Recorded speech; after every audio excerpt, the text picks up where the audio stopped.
ആസ്വദിപ്പാൻ നമുക്ക് കാരണമുണ്ട്, കൈകൊട്ടി പാടാനേറെ കാരണമുണ്ട്. കൈകൊട്ടി പാടാനേറെ കാരണമുണ്ട്.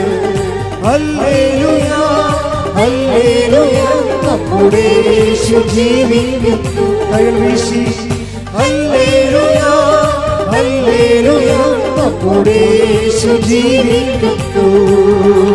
പരിശുദ്ധ പരമദിവ്യകാരുണ്യത്തിന് എന്നേരവും ആരാധനയും സ്തുതിയും പുകഴ്ചയും ഉണ്ടായിരിക്കട്ടെ.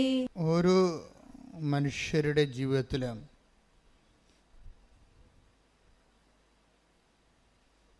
ദൈവത്തിൻ്റെ പാദനിസ്വനങ്ങൾ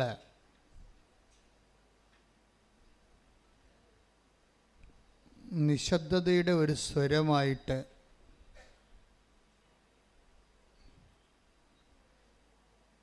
നമുക്ക് വിവേചിക്കാൻ കഴിയുന്നിടത്ത് വെച്ച് നമ്മുടെ ആധ്യാത്മിക മനുഷ്യൻ ഉണർച്ച പ്രാപിച്ചു വരുന്നുവെന്ന് നമ്മൾക്ക് കരുതാൻ പറ്റും. പക്ഷെ എന്താണ് ഇങ്ങനെ പറയണമെന്ന് ചോദിച്ചു കഴിഞ്ഞാൽ, കഴിഞ്ഞ ദിവസങ്ങളിൽ ഇവിടെ ഒരു സാക്ഷ്യം ഉണ്ടായി. ബഹുമാനപ്പെട്ട കൊച്ചച്ഛൻ ആ വിഷയത്തെക്കുറിച്ച് ചെറുതായിട്ടൊന്ന് സൂചിപ്പിച്ചായിരുന്നു. ആ സാക്ഷ്യം ആൽബിൻ കൂനമ്പാവ്, നമ്മുടെ ചാവറയച്ചൻ്റെ ശുശ്രൂഷ കേന്ദ്രത്തിലെ കൂനമ്പാവയുടെ വക ഇവിടെ നിന്നുള്ള കുറേ സാക്ഷ്യങ്ങൾ വന്നിട്ടുണ്ട്. ഉടമ്പടി സാക്ഷ്യങ്ങളിൽ കുറേ സാക്ഷ്യങ്ങൾ, നല്ല കരുത്തിട്ട സാക്ഷ്യങ്ങൾ കൂനമ്പാവിൽ നിന്ന് വന്നിട്ടുണ്ട്. ഞാൻ ഇടയ്ക്ക് ശ്രദ്ധിക്കാറുണ്ട്. അപ്പം അതിലൊരു സാക്ഷ്യം ആൽബിൻ പറഞ്ഞതാണ്. ആൽബിൻ്റെ സാക്ഷ്യത്തിൻ്റെ ഘട്ടങ്ങളെ ഇങ്ങനെ നമ്മൾ പതുക്കെ പതുക്കെ പരിശോധിക്കുകയാണെങ്കിൽ ഇന്നലെ ഡെലിവർ ചെയ്ത സാക്ഷ്യമാണ്. ഇപ്പം ഞാനിവിടെ നിൽപ്പുണ്ടായിരുന്നു.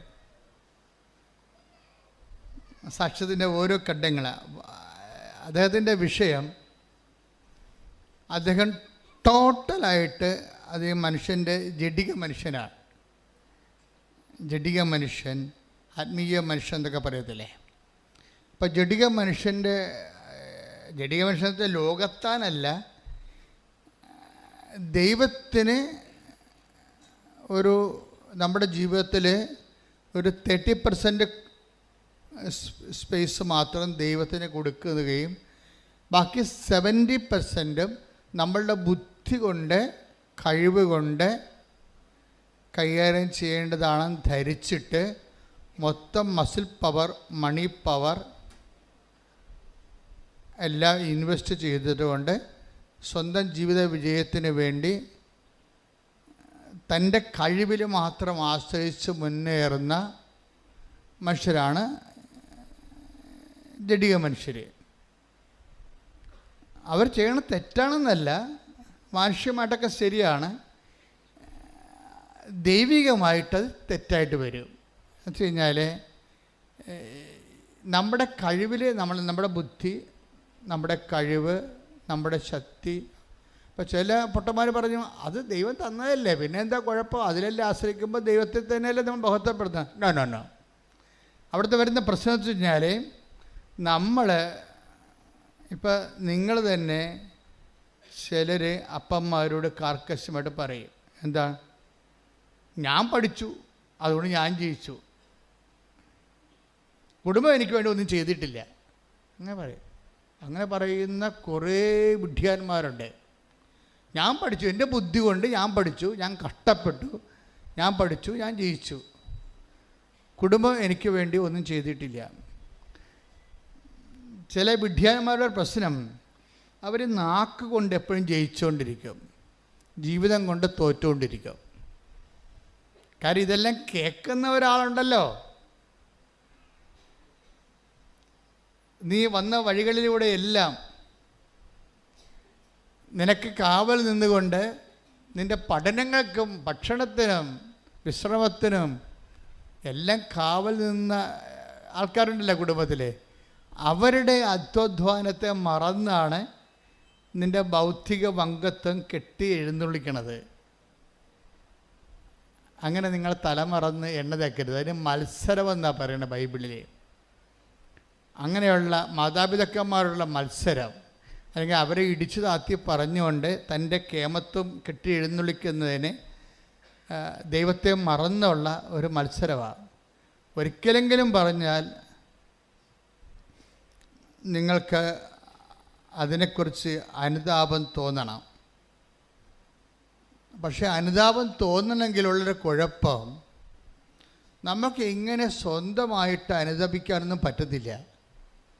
അനുതാപത്തിൻ്റെ താക്കോൽ കൂട്ടങ്ങൾ കർത്താവിൻ്റെ കയ്യിലാണ്. ആത്മാവിനെ തുറക്കണത്, ദൈവം പ്രവേശിക്കണതും അനുതാപത്തിന് താക്കോൽ കൊണ്ട് തുറന്നാണ്. നമുക്ക് മാക്സിമം ചെയ്യാൻ പറ്റുന്നത് അകത്തിട്ട് ലോക്ക് ചെയ്യാനേ പറ്റത്തുള്ളൂ. ദൈവത്തോട് മനുഷ്യന് ചെയ്യാൻ പറ്റുന്ന മാക്സിമം കലാപരിപാടി എന്ന് പറയണത് അകത്തു നിന്ന് ലോക്ക് ചെയ്തിട്ട് ദൈവത്തിനെ പുറത്ത് നിർത്താനേ പറ്റത്തുള്ളൂ. പക്ഷെ തുറന്ന് കയറുക എന്നുള്ളത് നമ്മുടെ കയ്യിലില്ല സാധനം. അതുകൊണ്ടാണ് വെളിപാട് പറയണത്, വാതിൽക്കൽ നിന്നുകൊണ്ട് ഞാൻ മുട്ടുന്നു. ആരെങ്കിലും വാതിൽ തുറന്ന് തന്നാൽ 2 സെക്ഷനാണ് ഉള്ളത് അനുതാപത്തിന്.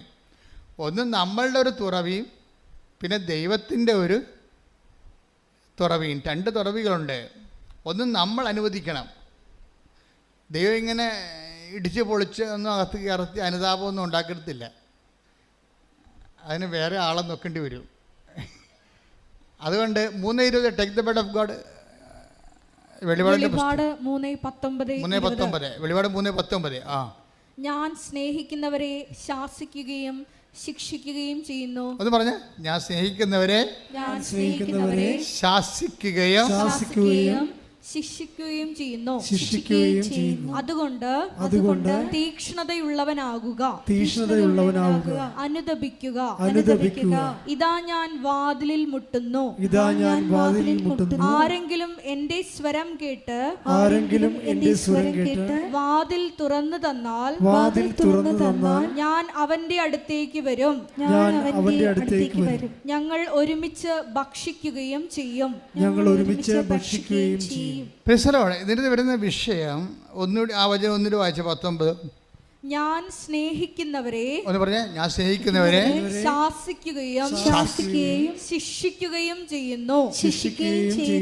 ദൈവത്തിന്റെ ഭാഗത്തുനിന്ന് ചില സമയം 2 കാര്യങ്ങൾ വരാം. എന്താണ്? ശാസന വരാം, വഴക്ക് വരാം, പിന്നെന്താണ്? ശിക്ഷ വരാം.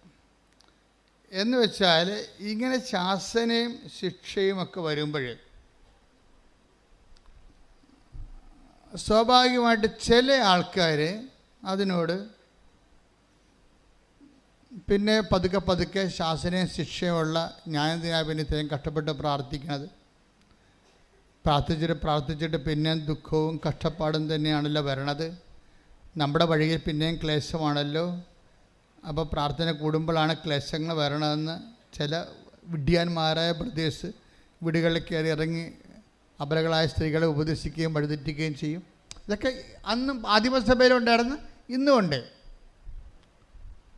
എന്താ പ്രശ്നം വെച്ച് കഴിഞ്ഞാൽ, ഈ ശാസനകളെ ഈ ദൈവസ്നേഹമുള്ളവരെ, ഇപ്പം എന്താ പറയണത്, ഇപ്പം നിനക്ക് അങ്ങനെ ഒരു സംഭവമുണ്ട്, ശാസന കിട്ടിയ ആളാണ്, നീ പഠിച്ചിട്ടും തോറ്റുപോയി, 1 മാർക്കിന് നീ വീണുപോയി, 1 മാർക്ക് കൂടി കിട്ടിയിരുന്നെങ്കിൽ എനിക്ക് ആ ജോലി കിട്ടിയേനോ. അപ്പോൾ ഇനി ഞാനെന്തിനാ പഠിക്കണത്, ഞാൻ എന്തിനാ പ്രാർത്ഥിക്കണത്, എനിക്ക് അത്തരം ദൈവത്തെ എന്തിനാ? നമ്മളിങ്ങനെ ചുരുണ്ടുകൂടി ഇനാം വെച്ചിയെ പോലെ തലകുമ്പിട്ട് അങ്ങനെ ഇരിക്കും. അത് ശാസനയുടെ കാലങ്ങളിൽ ചില ആൾക്കാർ കാണിക്കുന്ന ബോഡി ലാംഗ്വേജാണ്. പള്ളിയില്ല, പട്ടക്കാരനില്ല, എവിടെയെങ്കിലും ഒരു തട്ട് കിട്ടിയാൽ മതി. ഒന്നെങ്കിലും ചിലപ്പോൾ നിങ്ങളുടെ ബ്രദർ മരിച്ചു കാണും, നിങ്ങൾ ഏറ്റവും കൂടുതൽ സ്നേഹിക്കുന്ന ഒരു വ്യക്തി ചിലപ്പോൾ ലോകത്തിൽ മരിച്ചു പോയി കാണും. അപ്പം നിങ്ങൾക്ക് ഒരിക്കലും, നിങ്ങൾ അന്ന് പോലും ധാർമ്മിക രോഷം കൊണ്ട് നടക്കുകയാണ്.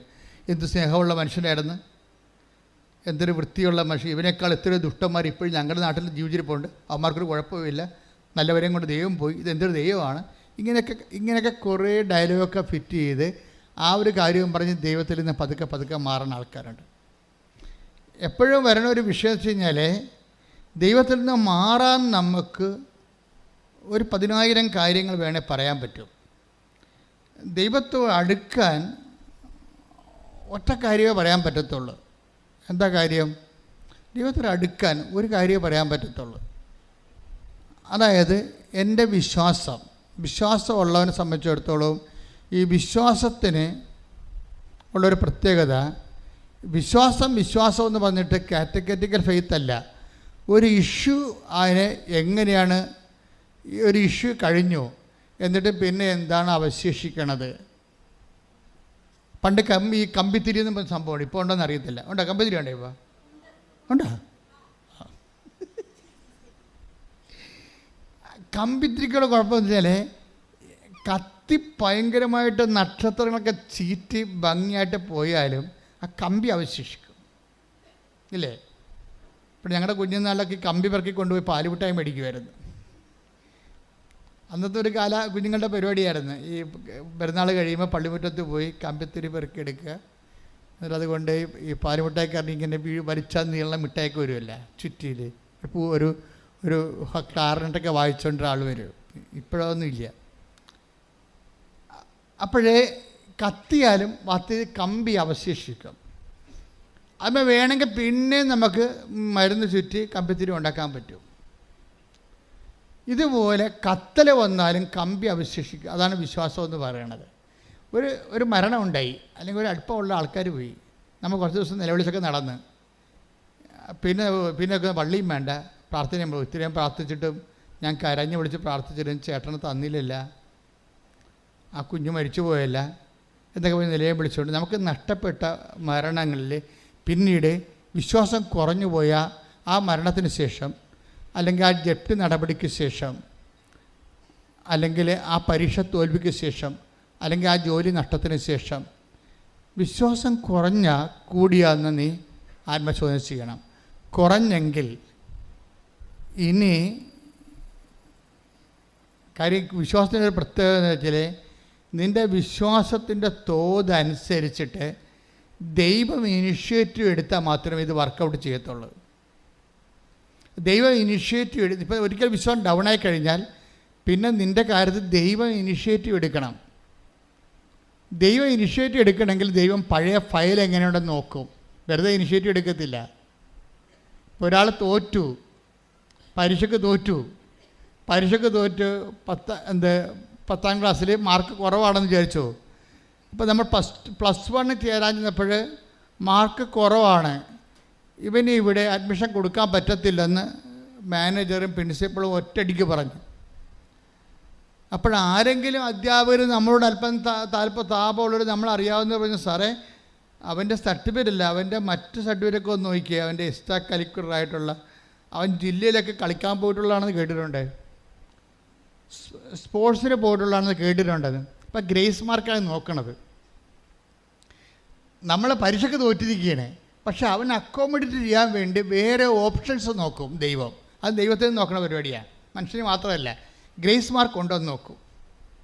നമ്മൾ പരീക്ഷയ്ക്ക് തോറ്റ്, നമുക്ക് പഠിക്കാതെ തോറ്റതായിരിക്കും, അല്ലെങ്കിൽ എന്തെങ്കിലും അഭ്യാസത്തിൽ തോറ്റതായിരിക്കും. പക്ഷേ നമുക്കൊരു മേൽക്കൈ വേണമെന്നുണ്ടെങ്കിൽ, നമുക്ക് നിയമപരമായിട്ട് കിട്ടാൻ സാധ്യതയില്ലെങ്കിൽ നമ്മുടെ എക്സ്ട്രാ കരിക്കുലം ഫിഗേഴ്സ് നോക്കും. എന്ന് വെച്ചാൽ ഇതിൻ്റെ ഈ വിഷയത്തിൽ അല്ലാതെ മറ്റ് ഗുണങ്ങൾ എന്തെങ്കിലും നിനക്കുണ്ടോ. എന്താ പറയണം കാര്യത്തിൽ ഈ ആൽബി എന്ന് പറഞ്ഞ ഒരുത്തൻ എന്നുള്ള സാക്ഷ്യം പറഞ്ഞില്ല, അത് അദ്ദേഹത്തിൻ്റെ സാക്ഷ്യമാണ് ഹുസൈൻ പറഞ്ഞത്. ആൽബിയുടെ പ്രശ്നം, ആൽബിക്ക് ഇപ്പോൾ ദൈവമായിട്ട് ഒരു കണക്ഷനും ഇല്ല, ഒറ്റ ജ്വരം മാത്രമേ ഉള്ളൂ. എന്താ ജ്വരം? DRDയിൽ സെൻട്രൽ ഡിഫൻസ് ഡിപ്പാർട്ട്മെൻറ്റിൽ ഒരു ജോലി വേണം, ഒരു ഉദ്യോഗസ്ഥനാകണം. അത് പുള്ളിയുടെ സ്വപ്നമാണ്. അപ്പോൾ വേറെ കുറേ ടെസ്റ്റൊക്കെ പുള്ളി എഴുതുന്നുണ്ട്. പുള്ളിക്ക് സെൻട്രൽ ഗവൺമെൻറ് ജോലിക്കൊക്കെ കിട്ടിയതാണ്, പക്ഷേ ആ ജോലിക്ക് ശമ്പളം കുറവാണ്, ആ ജോലിക്ക് പുള്ളിക്ക് ടേസ്റ്റ് ഇല്ല. എങ്കിലും ജോലിക്ക് പോകണമൊക്കെ ഉണ്ട്. അങ്ങനെ പോകുന്നുണ്ടെങ്കിലും പുള്ളിക്കാരൻ ഡിഫൻസ് ഡിപ്പാർട്ട്മെൻറ്റിൽ കയറാൻ വേണ്ടിയാണ് ഈ പഠിത്തം മുഴുവൻ പഠിച്ചു കൂട്ടണത്. ആദ്യത്തെ പഠിത്തം കഴിഞ്ഞ് പരീക്ഷ കഴിഞ്ഞ് പുള്ളി ഒരു റാങ്കിന് താഴെ പോയി. അവിടെ ഭയങ്കര സ്ക്രീനിങ്ങും അല്ലേ, ഒരു റാങ്കിന് താഴെ പോയി. പുള്ളിക്ക് ഭയങ്കര ഡെസ്പായ ആൾ. പിന്നെ അടുത്ത 3 കൊല്ലത്തിന് ഒരിക്കലും ടെസ്റ്റുള്ളത്. 2016 പുള്ളിക്ക് ടെസ്റ്റ് തുടങ്ങിയതാണ്. പുള്ളിക്കാരൻ ഈ ഡിപ്പാർട്ട്മെൻറ്റിൽ കയറാൻ വേണ്ടി 2016 തുടങ്ങിയതാണ്. 16 കഴിഞ്ഞിട്ട് 19, ആ 16 ടെസ്റ്റ് ഒരു റാങ്കിന് പോയി. പിന്നെ 16 തൊട്ട് 19 വരെ അടുത്ത കോൾ ഫോർ എക്സാം കാത്തിരുന്നുകൊണ്ട് പുള്ളി ട്രൈ ചെയ്തുകൊണ്ടിരിക്കുക. 3 കൊല്ലം പള്ളി പോക്കില്ല, കുടുംബ പ്രാർത്ഥനയില്ല, പഠിത്തത്തോട് പഠിത്തം. അതെല്ലാം പുള്ളി പറയുന്നുണ്ട്, സുന്ദരമായ സാക്ഷ്യമാണ്. അമ്മ പറയടാ ഇത് ഞായറാഴ്ചയാണ്. അപ്പോൾ പറയും എനിക്ക് പഠിക്കാനുണ്ടെന്ന് പറയും. എടാ ഇന്ന് ഞായറാഴ്ചയാണെന്ന് അമ്മയും 3 കൊല്ലം 2016 തൊട്ട് 19 വരെ അമ്മ പറഞ്ഞിട്ടുണ്ട്. അമ്മമാർ പറയുന്നുണ്ടെങ്കിൽ അവർ കേൾക്കുന്നില്ല എന്ന് ചോദിച്ചിട്ട് പറയാണ്ടിരിക്കരുത്. നിങ്ങളുടെ ജോലി പറയുകയെന്ന് മാത്രമാണ്. മനസ്സിലായില്ലേ? അത് നിങ്ങളുടെ കടമയാണത്. പറഞ്ഞില്ല എന്നുണ്ടെങ്കിൽ നിങ്ങൾ അവൻ്റെ വിശ്വാസ തകർച്ചയിൽ നിങ്ങൾക്കും വിശ്വാസ തകർച്ച സംഭവിച്ചു എന്നാവും. അപ്പോൾ അമ്മയും മകനെയും വിശ്വാസ തകർച്ചയാവും. പിന്നെ ദൈവത്തിന് ഇനീഷ്യേറ്റീവ് എടുക്കേണ്ട കാര്യമില്ല. തള്ളയും തീരുമാനമായില്ല, തള്ളയുടെ കാര്യത്തിൽ തീരുമാനമായി. അപ്പോൾ തള്ളമാരൊരിക്കലും വീഴരുത്. മക്കൾ വീണാലും അമ്മമാർ വീഴരുത്. മനസ്സിലായ? അമ്മമാർ അല്ലെങ്കിൽ ചേച്ചിമാർ അല്ലെങ്കിൽ അനിയത്തിമാർ പെങ്ങന്മാർ ആരാണ് പ്രാർത്ഥിക്കണത്, ഒരാളെ സപ്പോർട്ട് ചെയ്ത് സ്പോൺസർ ചെയ്ത് കുടുംബത്തെ പ്രാർത്ഥിക്കണത്, അല്ലെങ്കിൽ പ്രാർത്ഥനയുടെ ആളായിട്ട് കുടുംബത്തിൽ നിൽക്കണത്, അവർ വീഴരുത്. അതിന് പൗലോസ് അപ്പോസ്തലൻ പറയുന്നത് നിൽക്കുന്നു എന്ന് കരുതുന്നു. Take the bed of God. ശ്രുതിക്കട്ടെ. ഹല്ലേലൂയ. 1 കൊരിന്തോസ് 10:12. 1 കൊരിന്തോസ് 10:12. ആകയാൽ നിൽക്കുന്നു എന്ന് വിചാരിക്കുന്നവൻ വീഴാതെ സൂക്ഷിച്ചുകൊള്ളട്ടെ. വീണ് കിടക്കുന്നതിനെ കുറിച്ച് ദൈവം അഡ്രസ്സ് ചെയ്യുന്നില്ല. അത് മനസ്സിലാക്കണം. അയാളുടെ കാര്യത്തിൽ തീരുമാനമായി. വീണ് കിടക്കുന്നതിന് അഡ്രസ്സ് ചെയ്യുന്നില്ല. അത് നിസ്സാര കാര്യമല്ല. ദൈവം നിൽക്കുന്ന ആളാണ്.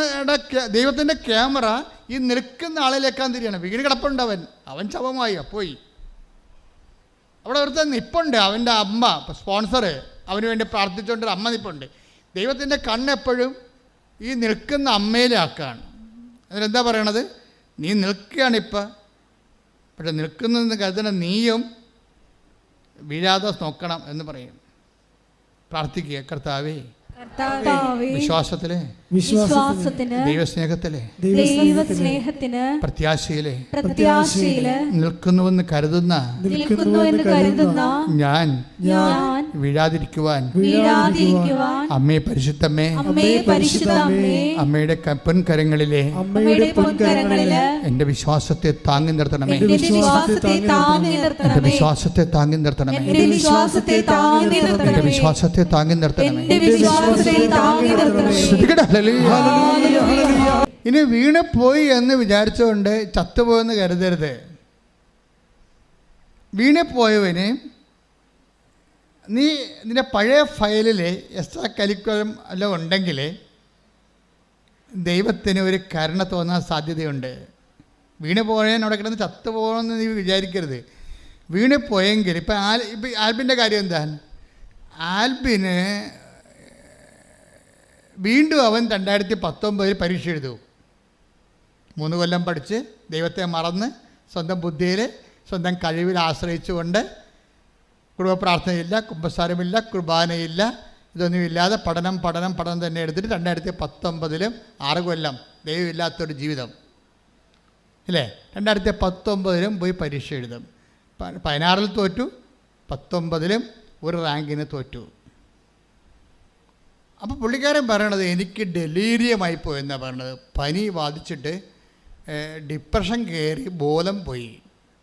ഞാൻ പിന്നെ മുറി അടച്ചിട്ട് ഭ്രാന്തായിട്ട് അകത്തിരിക്കുകയാണെന്ന്. ആ പ്രശ്നത്താ നമ്മൾ ദൈവത്തിൻ്റെ ദൈവിക കൃപ കുറയുന്ന അനുസരിച്ച് കൊണ്ട് മസിൽ പവറിലും മണി പവറിലും സ്വന്തം കഴിവ് ആശ്രയിച്ച് മാത്രം പരാജയം വാങ്ങിക്കുമ്പോൾ നമ്മൾ ഡിപ്രസ്ഡായി പോയി കഴിഞ്ഞാൽ പരാജയ പ്രശ്നം നമ്മളെ താങ്ങാൻ ആരുമില്ല. ഇവന് ഡിപ്രഷനായി. അപ്പോൾ അവൻ പറയും എനിക്കൊരു സൈക്കോളജിസ്റ്റിനെ കാണുന്ന മണ്ണാൻ കെട്ട. അങ്ങനെയാണ് സംഭവം. ഈ നശിച്ചവന് എല്ലാം ഇതുപോലെയുള്ള ചിന്ത വരത്തുള്ളൂ. സൈക്കോളജിസ്റ്റ് മോശമാണെന്ന് പറഞ്ഞില്ല. കാരണം അവൻ്റെ പ്രശ്നം സൈക്കോളജിസ്റ്റിനെ കാണുന്നതല്ല പ്രശ്നം തീരണത്. അതാണ് വിഷയം. സൈക്കോളജിസ്റ്റും കൗൺസിലിംഗ് നല്ലതായിരിക്കും, പക്ഷെ അവൻ്റെ വിഷയത്തിൽ ഹീൽ ചെയ്യാൻ അവനെ തൽക്കാലം ഡിപ്രഷനിൽ നിന്ന് ഉയർത്തി നിർത്താം. പക്ഷെ അവൻ്റെ പ്രശ്നം അതല്ലല്ലോ, അവൻ്റെ ജീവിതം വീണ്ടെടുക്കുകയല്ലേ. നമ്മുടെ മാനസിക നില വീണ്ടെടുക്കണത് maybe it is a good thing.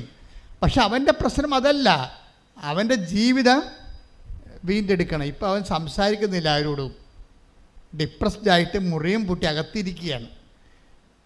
ആരെന്നെ രക്ഷിക്കുമെന്ന് വിചാരിച്ചുകൊണ്ടിരിക്കുകയാണ്. ഈ എല്ലാവരുടെ ജീവിതത്തിലുണ്ടാകും ആര് എന്നെ രക്ഷിക്കുമെന്ന്, ആരെന്നെ രക്ഷിക്കും. ഇപ്പോൾ നമ്മൾ പല കാര്യം പറയും. സൂപ്പർ സ്പെഷ്യാലിറ്റി ആശുപത്രിയിൽ പോകാം, അല്ലെങ്കിൽ ജ്യോത്സ്യൻ്റെ അടുത്ത് പോകാം, അല്ലെങ്കിൽ ഇങ്ങനെ ഓരോ കാര്യം നമുക്ക് പറയാം. കാര്യം മനുഷ്യൻ്റെ ജീവിതത്തിൽ ഇന്നല്ലെങ്കിൽ നാളെ അവൻ ചോദിക്കണ ഒരു ചോദ്യമാണ്, ആരെന്നെ രക്ഷിക്കും? Take the word of God. ശ്രദ്ധിക്കട്ടെ. ഹല്ലേലൂയ. റോമ 7:24. റോമ 7:24. ഞാൻ ദുർഭകനായ മനുഷ്യൻ. പ്രൈസ് ദി ലോർഡ് എന്ന് പറഞ്ഞാൽ ഞാൻ ദുർഭകനായ മനുഷ്യൻ. ഇതാണ് ദുർഭകനായ മനുഷ്യൻ. എന്താ കാര്യം? 2016 എഴുതി, തോറ്റു, ഒരു റാങ്കിന് തോറ്റു. വീണ്ടും 3 കൊല്ലം ദൈവത്തെ മറന്നുകൊണ്ട് ജീവിച്ചു, പഠിച്ചു, പരീക്ഷ സ്വന്തം കഴിവിൽ ആശ്രയിച്ചു പരീക്ഷ എഴുതി. വീണ്ടും 2019 തോറ്റു, ഡിപ്രഷനായി, മുറിയടച്ചിട്ടു, മിണ്ടാണ്ട് അവിടെ ഇരിപ്പാണ്. എന്നെ ആര് രക്ഷിക്കും? ഞാൻ ദുർഭകനായ മനുഷ്യ. പറഞ്ഞേ, മരണത്തിന് അധീനമായ ഈ ശരീരത്തിൽ നിന്ന് എന്നെ ആര് മോചിപ്പിക്കും? അപ്പൊ ഇന്നല്ലെങ്കിൽ നാളെ നമ്മുടെ ജീവിതത്തിലെ മരണത്തിന് അധീനമായ ഈ ഡിപ്രസീവ് സ്റ്റേറ്റിൽ നിന്ന്, ഈ തകർച്ചയിൽ നിന്ന് ആരെന്നെ മോചിപ്പിക്കും എന്ന് ചോദിക്കാത്തവരാരുമില്ല. ആരെന്നെ മോചിപ്പിക്കുമെന്ന് ചോദിച്ചാൽ ലോകത്തിലെ ഒരു പുസ്തകം മാത്രമേ മറുപടി. അതാണ് ജീവിതത്തിൽ ജപ്തി ആയാലും, ബിസിനസ് തകർച്ചയായാലും, പരീക്ഷ തകർച്ചയായാലും, ആരോഗ്യ തകർച്ചയായാലും ചില സമയത്ത് തകർന്നു പോകാം. അവിടെ കിടന്നുകൊണ്ട് അവൻ ചോദിക്കുന്ന ചോദ്യമാണ്, എന്താണ്? ആരെന്നെ മോചിപ്പിക്കും? ആരെന്നെ മോചിപ്പിക്കുമെന്ന് മനുഷ്യരാശിയുടെ ഒപ്പം പക്ഷം നിന്നുകൊണ്ട് ചോദിക്കുന്ന പുസ്തകമാണ് ബൈബിൾ. ആരെന്നെ മോചിപ്പിക്കുമെന്ന് നിങ്ങൾക്ക് വേണ്ടി ചോദിക്കുകയാണ് ബൈബിൾ. ബൈബിളിനൊരു കയ്യടി കൊടുത്തേ. ശ്രദ്ധിക്കട്ടെ. ഹല്ലേലൂയ. ഇപ്പോൾ ഞാൻ ദുർഭകനായ മനുഷ്യൻ, എന്താണ്? ആരെന്നെ മോചിപ്പിക്കും? അടുത്ത ഒരു വായിച്ചേ. നമ്മുടെ കർത്താവായ യേശുക്രിസ്തു വഴി ദൈവത്തിന് സ്തോത്രം. Praise the Lord. ആരാണ് മോചിപ്പിക്കണത്? നമ്മുടെ കർത്താവായ യേശുക്രിസ്തു. അപ്പോൾ നമ്മുടെ കർത്താവായ യേശുക്രിസ്തുവിൻ്റെ മോചനത്തിൻ്റെ സ്വർഗീയ പദ്ധതിയായിട്ടാണ് ഈ ഉടമ്പടി വരണത്.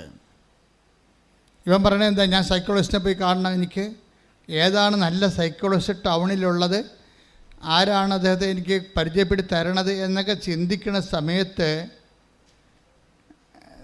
ഇവൻ്റെ അടുത്ത് ദൈവം വരും. എന്താണ്? മൊബൈലിലൂടെ തന്നെ വരും. ഇതാണ് വഴി, നീ ഇടത്തോട്ടോ വലത്തോട്ടോ തിരിഞ്ഞു നോക്കുമ്പോഴേ. Take the word of God. ശ്രദ്ധിക്കട്ടെ. ഹല്ലേലൂയ. ഐസയ 30:21. നീ വലത്തോട്ടോ ഇടത്തോട്ടോ തിരിയുമ്പോൾ നിന്റെ കാതുകൾ പിന്നിൽ നിന്ന് ഒരു സ്വരം ശ്രവിക്കും. ഇതാണ് വഴി, ഇതിലേ പോവുക. അപ്പൊ നിന്റെ പിന്നാലെ വരുന്നൊരു ദൈവമുണ്ട്. നീ അനുഗമിക്കണ ദൈവവും നിന്നെ അനുഗമിക്കണ ദൈവവും. സ്പിരിച്വാലിറ്റിയിൽ 2 സെക്ഷനുണ്ട്. ഒന്ന് നിന്നെ അനുഗമിക്കണ ദൈവം, നീ തകർച്ചയിൽ വീണ് പോകുമ്പോൾ കോരിയെടുക്കാൻ വേണ്ടി പിന്നാലെ വരുന്ന നിന്നെ കോരിയെടുക്കണ ദൈവം, നിന്നെ അനുഗമിക്കണ ദൈവം. രണ്ടാമത്തേത് എന്താണ്? നീ രക്ഷപ്പെട്ട് കഴിയുമ്പോൾ നീ അനുഗമിക്കണ ദൈവം. അതാണ്. അപ്പം നമ്മുടെ പിന്നിലാണ്. ഇപ്പം സ്വരം കേട്ടത് എന്താണ്? നീ ഇടത്തോട്ടോ, ആരെന്നെ രക്ഷിക്കുമെന്ന് പറയുമ്പോൾ നീ ഇടത്തോട്ടോ വലത്തോട്ടോ തിരിയുമ്പോഴേ പിന്നിൽ നിന്ന് ഒരു സ്വരം കേൾക്കും. കണ്ടാ? പിന്നിൽ നിന്നുള്ള സ്വരം. ദൈവം വരിക. ഈ പിന്നിൽ നിന്നുള്ള സ്വരം ഇവൻ എങ്ങനെയാണ് കേൾക്കണത്? അവനങ്ങനെ മൊബൈൽ മറിച്ച് നോക്കുമ്പോൾ ഒരു ഉടമ്പടി സാക്ഷ്യം കേൾക്കും. ആ സാധനം ദൈവത്തിൻ്റെ സ്വരമാണ്. ഒരു ഉടമ്പടി സാക്ഷ്യം കേൾക്കും. അപ്പോൾ അവനവിടെ മുറി തുറന്നിട്ട് അവനത് ക്ലിക്കാവും. ഇവന് ആരാ തിരക്കിയത്? ആൽബിൻ ആരാ തിരക്കിയത്? ഒരു സൈക്കോളജിസ്റ്റിനാണ് തിരക്കിയത്. അങ്ങനെ ദൈവം സൈക്കോളജിസ്റ്റല്ല കൊടുക്കുന്നത്, ഒരു ഉടമ്പടി സാക്ഷ്യമാണ് കൊടുക്കുന്നത്. അത്രയുമാണ് മതി. അത് സുവിശേഷമാണ്. ഇന്നത്തെ കേരള ജനതയുടെ മനസ്സിലുള്ള ഒരു ആശയമാണ്. എന്താണ്? കൃപാസനം മാതാവ് പ്രത്യക്ഷപ്പെട്ട സ്ഥലം. കൈയടിച്ച് ശ്രദ്ധിക്കട്ടെ. അത്രയും മാത്രം. This is the primary first hand knowledge. ഇന്നത്തെ മനുഷ്യരുടെ വീണ്ടെടുപ്പിൻ്റെ ഒരു നോഷൻ ഓഫ് റിഡംഷൻ. കൃപാസനം മാതാവ് പ്രത്യക്ഷപ്പെട്ട സ്ഥലം. ഇത് കേട്ടപ്പോൾ ഇവർ ഭയങ്കര സന്തോഷമായി. അവരെന്താ പറയണത്? എനിക്ക് ഈശോയോട് അധികം ബന്ധമൊന്നുമില്ല, പക്ഷെ എനിക്ക് മാതാവിനോട് ഭയങ്കര ബന്ധമായിരുന്നെന്ന്. ഇപ്പോഴല്ല, പണ്ട്. എനിക്ക് ഈശോയോട് അധികം ബന്ധമൊന്നുമില്ല, പക്ഷേ എനിക്ക് മാതാവിനോട് ഭയങ്കര അടുപ്പമാണ്. എന്താ കാര്യത്തിൽ? ഞാൻ പണ്ട് വല്ലാർപാടം പള്ളിയിൽ എല്ലാ സന്ധ്യയ്ക്കും പോയി മാതാവിനെ കാണുമായിരുന്നെന്ന്. ഇതാണ് എക്സ്ട്രാ കരിക്കുലം എന്ന് ഞാൻ മുമ്പ് പറഞ്ഞത്. കരിക്കുലത്തിലില്ല, ഈശോയിൽ അവന് വിശ്വാസം അടുപ്പമില്ല. പിന്നെ എന്താണ് എക്സ്ട്രാ കരിക്കുലം നമ്മൾ ചെയ്യുന്നത്? അതായത് എന്തുകൊണ്ട് വൈ വി പ്രൊമോട്ട് മേരി? എന്താ കാര്യം? എന്താണ്? സാധാരണ മനുഷ്യന്, വീണുപോയവന് താങ്ങാൻ അമ്മയാണ് എപ്പോഴും ഏറ്റവും നല്ലത്. ഇപ്പം അന്ന് അമ്മയുമായിട്ട് ഒരു കാലത്ത് ഇവനൊന്ന് പച്ചപ്പിടിച്ച് വരുന്ന പഠനകാലങ്ങളിൽ അമ്മയുമായിട്ട് ഇത്തിരി അടുപ്പം ഉണ്ടായിരുന്നു. അമ്മ അത് സൂക്ഷിച്ചു വെച്ചിരുന്നു. ഇവൻ ചത്തതുപോലെ കിടക്കുകയാണെങ്കിലും ഇവനെ പൊക്കിക്കൊണ്ടുവന്ന് അമ്മ ആ ഉടമ്പടി ധ്യാനം കാണിച്ചു കൊടുത്ത ആദ്യം. അമ്മ വന്നെ വരവ് കണ്ടില്ലേ?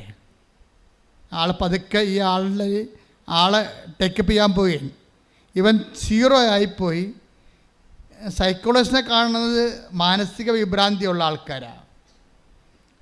അങ്ങനെയുള്ളൊരു അവസ്ഥയിലേക്ക്, ഡിപ്രഷൻ മൂഡിലേക്ക് തൻ്റെ മകൻ പോകണമെന്ന് മനസ്സിലാക്കിയപ്പോൾ അമ്മ അവൻ്റെ ഒരു വഴി കാണിച്ചു കൊടുക്കണം, ഉടമ്പടി. അപ്പോൾ അന്ന് പോലെ അവൻ്റെ മനസ്സിൽ തോന്നി മാതാവിൻ്റെ അടുത്ത് വരണം, ഉടമ്പടി എടുക്കണം. പക്ഷേ ഉടമ്പടി എടുക്കാൻ നേരത്ത് പുള്ളിക്കാരൻ്റെ ഉള്ളിൽ തന്നെ പ്രശ്നമുണ്ട്. പറയും, ഉടമ്പടി ഒന്നും എടുത്താൽ എനിക്ക് പറ്റത്തില്ല, കാരണം കേൾക്കുമ്പോൾ ഭയങ്കര പാടാണല്ല. ഉടമ്പടി ജഡിക മനുഷ്യന് ഭയങ്കര പാടാണ്.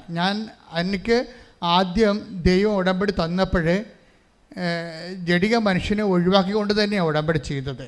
അല്ല എല്ലാത്തിനും മരിച്ചു പോയി ഇതിൻ്റെ അകത്ത് കൊണ്ടുവരാൻ ഞാൻ ഉദ്ദേശിച്ചിട്ടില്ലായിരുന്നു. ദൈവത്തിൽ നിന്ന് അല്പമെങ്കിലും തീപ്പൊരിയുള്ളവൻ ഊതിക്കത്തിച്ച കത്തണ കക്ഷികൾക്ക് മാത്രമാണ് ഉടമ്പടി അന്നും ഇന്നും സംലഭ്യമായിരിക്കുന്നത്. എന്ന് വെച്ചാൽ കൈനനയാതെ, ദൈവത്തിന് വേണ്ടി ജീവിക്കാതെ, ദൈവത്തിൻ്റെ സാക്ഷിയാകാതെ, സത്യസന്ധമായ ദൈവത്തെ സ്നേഹിക്കാത്ത ഒരു മനുഷ്യനും ഈ സ്വർഗീയ അവകാശത്തെ പങ്കാളികളാകരുത് എന്നുള്ള ബോധമാണ് അമ്മ എനിക്ക് ഉടമ്പടി പുസ്തകം എഴുതുമ്പോൾ തന്നുകൊണ്ടിരുന്നത്. അതുകൊണ്ട് ഭയങ്കരമായ രീതിയിൽ എക്സ്ട്രാ ആയിട്ടുള്ള ബേഡൻസ് വെച്ചിട്ടുണ്ട്. എന്താണ്? കൃപാസനം പത്രം കൊണ്ട് നടന്ന് കൊടുക്കണം, മഴയത്തും വെയിലത്തും. പോരെ പരിപാടി. നാണം കട ഇതിനേക്കാൾ വലിയ കാര്യം എന്തുണ്ട്? ഒരു മനുഷ്യൻ നാണവും മാനവും ഉള്ളവനാണ്. അവനെക്കുറിച്ച് തന്നെ ആവശ്യമില്ലാത്ത അതിബോധ്യങ്ങളുണ്ടെങ്കിൽ അവന് ഉടമ്പടിയിൽ പങ്ക് ഉണ്ടാകരുതെന്ന രീതിയിൽ തന്നെ ഇത് ചെയ്തിരിക്കണത്. അല്ല വഴിയെ പോയുള്ളവന് കയറി ഇതിൻ്റെ അകത്ത് പണിയാനൊന്നും പറ്റത്തില്ല. അതായത് ദൈവത്തോട് അല്പമെങ്കിലും അടുപ്പമുള്ളവനെ, ദൈവത്തിന് വേണ്ടി ജീവിക്കാൻ വേണ്ടി മാത്രം ദൈവസ്നേഹം ഇപ്പോഴും അവശേഷിച്ചിരിക്കുന്നവനെ രക്ഷപ്പെടാനുള്ള മാർഗമായിട്ടാണ് ദൈവം ആദ്യം ഉടമ്പടി തന്നത്. അതുകൊണ്ട് തന്നെ രോഗികളെ പോയി കാണണം. അപ്പം അവൻ രോഗികളെയും കാണണം. അതിന് ഏത് രോഗികളെ കാണാനാണ്? രോഗികളെ ഞാനെങ്ങനെ കാണും? വീട്ടിൽ തന്നെ രോഗമുണ്ടെങ്കിൽ അവന് ഭയങ്കര പ്രയാസമാണ് ഈ രോഗികളുടെ അടുക്കണത്. സുഖപ്പെട്ട് വരട്ടെ എന്നുള്ള രീതിയിലല്ലാതെ അവരെ പരിചരിക്കുക, അവരോട് ചോദിക്കുക. നമുക്കറിയാമല്ലോ രോഗമൊക്കെ വന്നു കഴിഞ്ഞാൽ ഉള്ള അവസ്ഥ നമുക്കറിയാമല്ലോ. നല്ല വീട്ടിലെ ക്ഷമ, സഹനം, കരുണ, നന്മയൊക്കെ ഒന്നും ഇല്ലാത്ത വീട്ടിൽ ഒരു രോഗി ഉണ്ടെങ്കിൽ ആ രോഗിയുടെ വിഷമങ്ങൾ ഇരട്ടിക്കുള്ളൂ ശരിക്കും. കാര്യം നമ്മളിങ്ങനെ അവരുടെ പുതപ്പൊക്കെ കറക്റ്റ് ചെയ്തേച്ചൊക്കെ ഇരിക്കുമ്പോൾ ഇരുന്നേച്ചും പുതപ്പൊക്കെ കറക്റ്റ് ചെയ്ത് മൂത്രമൊക്കെ കഴുകിയൊക്കെ മാറ്റിയിട്ട് വീഴുമ്പോഴാണ് നമ്മൾ പിന്നെ തിരിച്ചു വരുമ്പോൾ പിന്നെ വയറ്റിൽ നിന്ന് പോയി കിടക്കണം കാണാം. അത് പിന്നെ ഒരു കണക്കിന് റബ്ബർ ഷീറ്റ് ഇട്ടുവെച്ചും നമ്മൾ ആ തോർത്ത് കൊണ്ടുപോയി വാഷ്റൂമിൽ ഇട്ടുവെച്ചും ഈ പണ്ടാരത്തിന് ചാകാൻ പാടില്ല. എന്ന് ഒരു പ്രാവശ്യമെങ്കിലും മനസ്സിൽ ഓർക്കാതെ ഒരു രോഗി മരിക്കുന്നില്ല എന്നുള്ളതാണ് കുടുംബങ്ങളുടെ അവസ്ഥ. പക്ഷേ ഈ രോഗിയുടെ വിശുദ്ധീകരണമല്ല ഉദ്ദേശിച്ച ദൈവം. ഈ രോഗിയെ നോക്കാൻ വേണ്ടി ഒരാളവിടെ നിർത്തിയിട്ടുണ്ട്. ഈ ക്ലാവ് പിടിച്ച ക്രിസ്ത്യാനിയെ, അവൻ എന്ത് ജാതിപ്പെട്ടവനായാലും, ക്രിസ്ത്യാനി എന്ന് പറഞ്ഞത് ആരാ? ക്രിസ്തുവിന് വേണ്ടി. അവൻ ചിലപ്പോൾ മാധവൻ എന്ന കാർത്തികനായിരിക്കും പേര്, പക്ഷെ ദൈവത്തിൻ്റെ ഉള്ളിൽ അവൻ ക്രിസ്ത്യാനിയായിരിക്കും, ദൈവത്തോട് വിശ്വാസമുള്ള ആളായിരിക്കും. അവരുടെ ഉള്ളിൽ വല്ല ക്ലാവ വല്ലതും ആത്മാവിനുണ്ടെങ്കിൽ ദൈവം തേച്ച് മിനുക്കി വെളുപ്പിക്കണ കാലമാണ് ഈ രോഗികളൊക്കെ വീട്ടിൽ കിടക്കണ കാലം എന്ന് പറഞ്ഞാൽ. ഈ ഉടമ്പടി വിളക്കൊക്കെ ഉണ്ട്, ഇങ്ങനെ തിളങ്ങി നിൽക്കണത് എന്തുകൊണ്ടാണ്? ഇങ്ങനെ തിളങ്ങി അങ്ങനെ ജീവിതകാലം മുഴുവൻ നിൽക്കുകയല്ലേ. ഇതിനെ കൊണ്ടൊക്കെ കഴുകും കുറച്ച് കഴിയുമ്പോൾ ചേച്ചിമാർ കൊണ്ടുപോയി ബ്രാസോയിട്ടൊക്കെ പിടിപ്പിച്ച് ഉരപ്പിച്ച് ഇതിൻ്റെ കാഷ്ണമൊക്കെ ഊരിയെടുത്തിട്ട് കൊണ്ട് മിനുക്കി പണി ചെയ്യണത്, മിനുക്കി കൊണ്ടുവന്ന് വെക്കണത്. പിന്നെ എറണാകുളത്ത് നിന്ന് ഒരു ചേട്ടായി കുറേ ഒരു മരുന്നും കൊണ്ടുവരും. ഒരു ദിവസം മുഴുവനും രാത്രി ഇവിടെ ഇരുന്നുകൊണ്ട് ഇതെല്ലാം തേച്ച് മിനുക്കും, ചേട്ടായും ചേട്ടായുടെ ഭാര്യയും കൂടി. അവർക്കിതിൻ്റെ പണിയാണ്. അപ്പോൾ ഇത് കണ്ടപ്പോൾ അവർക്ക് തോന്നി ഇത് മിനുക്കി കൊടുക്കണം, മാതാവിൻ്റെ മുമ്പിൽ നിന്ന് കത്തണ വിളക്കല്ലേ, മിനുങ്ങിയിരിക്കട്ടെ എന്ന്. അപ്പോൾ ദൈവത്തിൻ്റെ മുമ്പിൽ കത്തണ വിളക്കാണ് നമ്മൾ മിനുങ്ങിയിരിക്കാൻ വേണ്ടി നമ്മളുടെ സ്വാർത്ഥതയുടെ, നമ്മളുടെ വൈരാഗ്യത്തിൻ്റെ, നമ്മളുടെ അങ്ങനെയുള്ള ക്ലാവുകൾ ദൈവം കഴുകിക്കളയണത് കുമ്പസാരത്തിലൂടെ അല്ല, മറിച്ച് ഒരു രോഗിനെ വീട്ടിൽ തന്നുകൊണ്ടാണ്. ഒരു രോഗിനെ വീട്ടിൽ തരുമ്പോൾ നിനക്കറിയാമല്ലോ, ഒന്നാമത്തേൽ നിനക്ക് മര്യാദയ്ക്ക് രുചിയുള്ള ഭക്ഷണം കഴിക്കാൻ പറ്റത്തില്ല. എന്താ കാര്യം? രോഗിക്കുള്ള ഭക്ഷണങ്ങൾ പല വ്യത്യാസമുള്ള ഭക്ഷണങ്ങളായിരിക്കും. പിന്നെ എന്താ പ്രശ്നം വെച്ച് കഴിഞ്ഞാൽ ആ രോഗിയുടെ മരുന്നും മണവും ഒക്കെ ആയത് കാരണം നിനക്ക് ആ രോഗി കിടക്കുന്ന മുറി കയറിക്കഴിഞ്ഞാൽ നിനക്ക് ഭക്ഷണം കഴിക്കാൻ പറ്റത്തില്ല. ഇങ്ങനെയുള്ള കുറേ സാഹചര്യങ്ങൾ ക്രിസ്തുവിൻ്റെ നാമത്തിൽ നീ ഏറ്റെടുക്കുമ്പോൾ ആണ് നീ പുണ്യപൂർണ്ണമായിട്ട് വരണത്. മനസ്സിലായില്ലേ? പണിയാണേ, നിസ്സാരമല്ല. കൃപയുടെ വഴികൾ അങ്ങനെയാണ് വെച്ചിരിക്കുന്നത്. അല്ലാതെ ആരും ഇങ്ങനെ കൈ നനയാതെ മീൻ പിടിക്കാമെന്ന് വിചാരിക്കരുത്. കാര്യം ദൈവം അങ്ങനെ ചെയ്തിട്ടില്ല. കുരിശുരൂപം കാണുമ്പോൾ അറിയാൻ പറ്റും എന്താണ്. ഇതിന് കഷ്ടപ്പെട്ട് തന്നെയാണ്, പാപത്തിന് പരിഹാരം ചെയ്തിട്ട് തന്നെയാണ് നമ്മൾ വീണ്ടെടുത്തിരിക്കണമെന്നുണ്ടെങ്കിൽ അതിൻ്റെ ഒരു ഇൻസ്റ്റാൾമെൻറ്റ് നമ്മുടെയൊന്നും ചോദിക്കും. കർത്താവ് എനിക്ക് വേണ്ടി തൂങ്ങി മരിച്ച് കഷ്ടപ്പെട്ട് പങ്കപ്പാട് അനുഭവിച്ചല്ല എന്ന് നിങ്ങളുടെ ഓഹരി തരാൻ പറഞ്ഞാൽ പറയും, നീ അത് പേയ്മെൻറ്റ് ചെയ്യാൻ പറയും, നിൻ്റെ പേയ്മെൻറ്റ് വെക്കാൻ പറയും, നിൻ്റെ പേയ്മെൻറ്റ്. അതുകൊണ്ട് തന്നെ നമ്മളുടെ ഓരോ ശുശ്രൂഷകളും കർത്താവിൻ്റെ നാമത്തിലായിരിക്കണം. വേറെ ആരുടെ നാമത്തിൽ, എൻ്റെ ഭർത്താവിൻ്റെ നാമത്തിൽ കുഞ്ഞുങ്ങൾ നോക്കിയിട്ട് കാര്യമില്ല. എൻ്റെ ചേട്ടായി, നിങ്ങളെ ഓർത്താണ് ഞാൻ കുഞ്ഞുങ്ങളെ നോക്കിക്കൊണ്ട് ഇവിടെ നിൽക്കണത്. ഭയങ്കര പാടാണ് കേട്ടോ. നമ്മുടെ കുഞ്ഞുങ്ങളാണെന്ന് പറഞ്ഞാൽ അനുഭവിക്കണം ഞാനാണ്. കാര്യം 3 കുഞ്ഞുങ്ങളുണ്ട്, ഒരു തള്ളയും. ഭർത്താവ് വീട്ടിലില്ല. അമ്മായി അമ്മ ഉണ്ടെന്ന് പറയുമ്പോൾ ഈ തക്കത്തിന് അവർ സ്വന്തം മകളുടെ കുഞ്ഞുങ്ങളെ നോക്കാൻ പോയിരിക്കുകയാണ്. മനഃപ്പുറം പോയതാണെന്ന് നമുക്കറിയാം, അവർക്കും അറിയാം. പക്ഷെ അവർക്ക് പോകാതിരിക്കാൻ പറ്റത്തില്ല. അവർക്കിടെ കുഞ്ഞുങ്ങൾക്ക് പോയി നോക്കേണ്ടത് ഇവർക്കൊരു പണി കൊടുക്കാൻ വേണ്ടി അവരുടെ മനസ്സിലുള്ള ചിന്ത. ഇങ്ങനെ അഴുക്ക് പിടിച്ച ചിന്തകളുമായിട്ട് ജീവിക്കണ അമ്മായിയമ്മമാരും ഉണ്ട്, മരുമക്കളുണ്ട്. അമ്മാമ്മയൊക്കെ ക്ഷീണമായിട്ട് കിടക്കുമ്പോൾ തന്നെ വീട്ടിൽ അതൊക്കെ ഇവിടെ നിന്നാൽ ഇവരെയും കൊണ്ട് ആശുപത്രിയിൽ പോകേണ്ടി വരുമെന്ന് ചോദിച്ചാൽ മരുമക്കൾ കിട്ടിയ വണ്ടിക്ക് ഓട്ടോറിക്ഷയ്ക്ക് വീട്ടിൽ പോകണം മക്കളുണ്ട്. പിന്നെ 2 ആഴ്ച കഴിഞ്ഞ് ചിലപ്പോൾ 2 ആഴ്ച കഴിഞ്ഞാൽ വിളിച്ച് ചോദിക്കും, ചത്താ കവി ചത്താ എന്നൊക്കെ ചോദിക്കും. ഈ ആൾക്കാർ ഉടമ്പടി എടുത്താൽ ചീറ്റിപ്പോകാൻ സാധ്യതയുണ്ട്.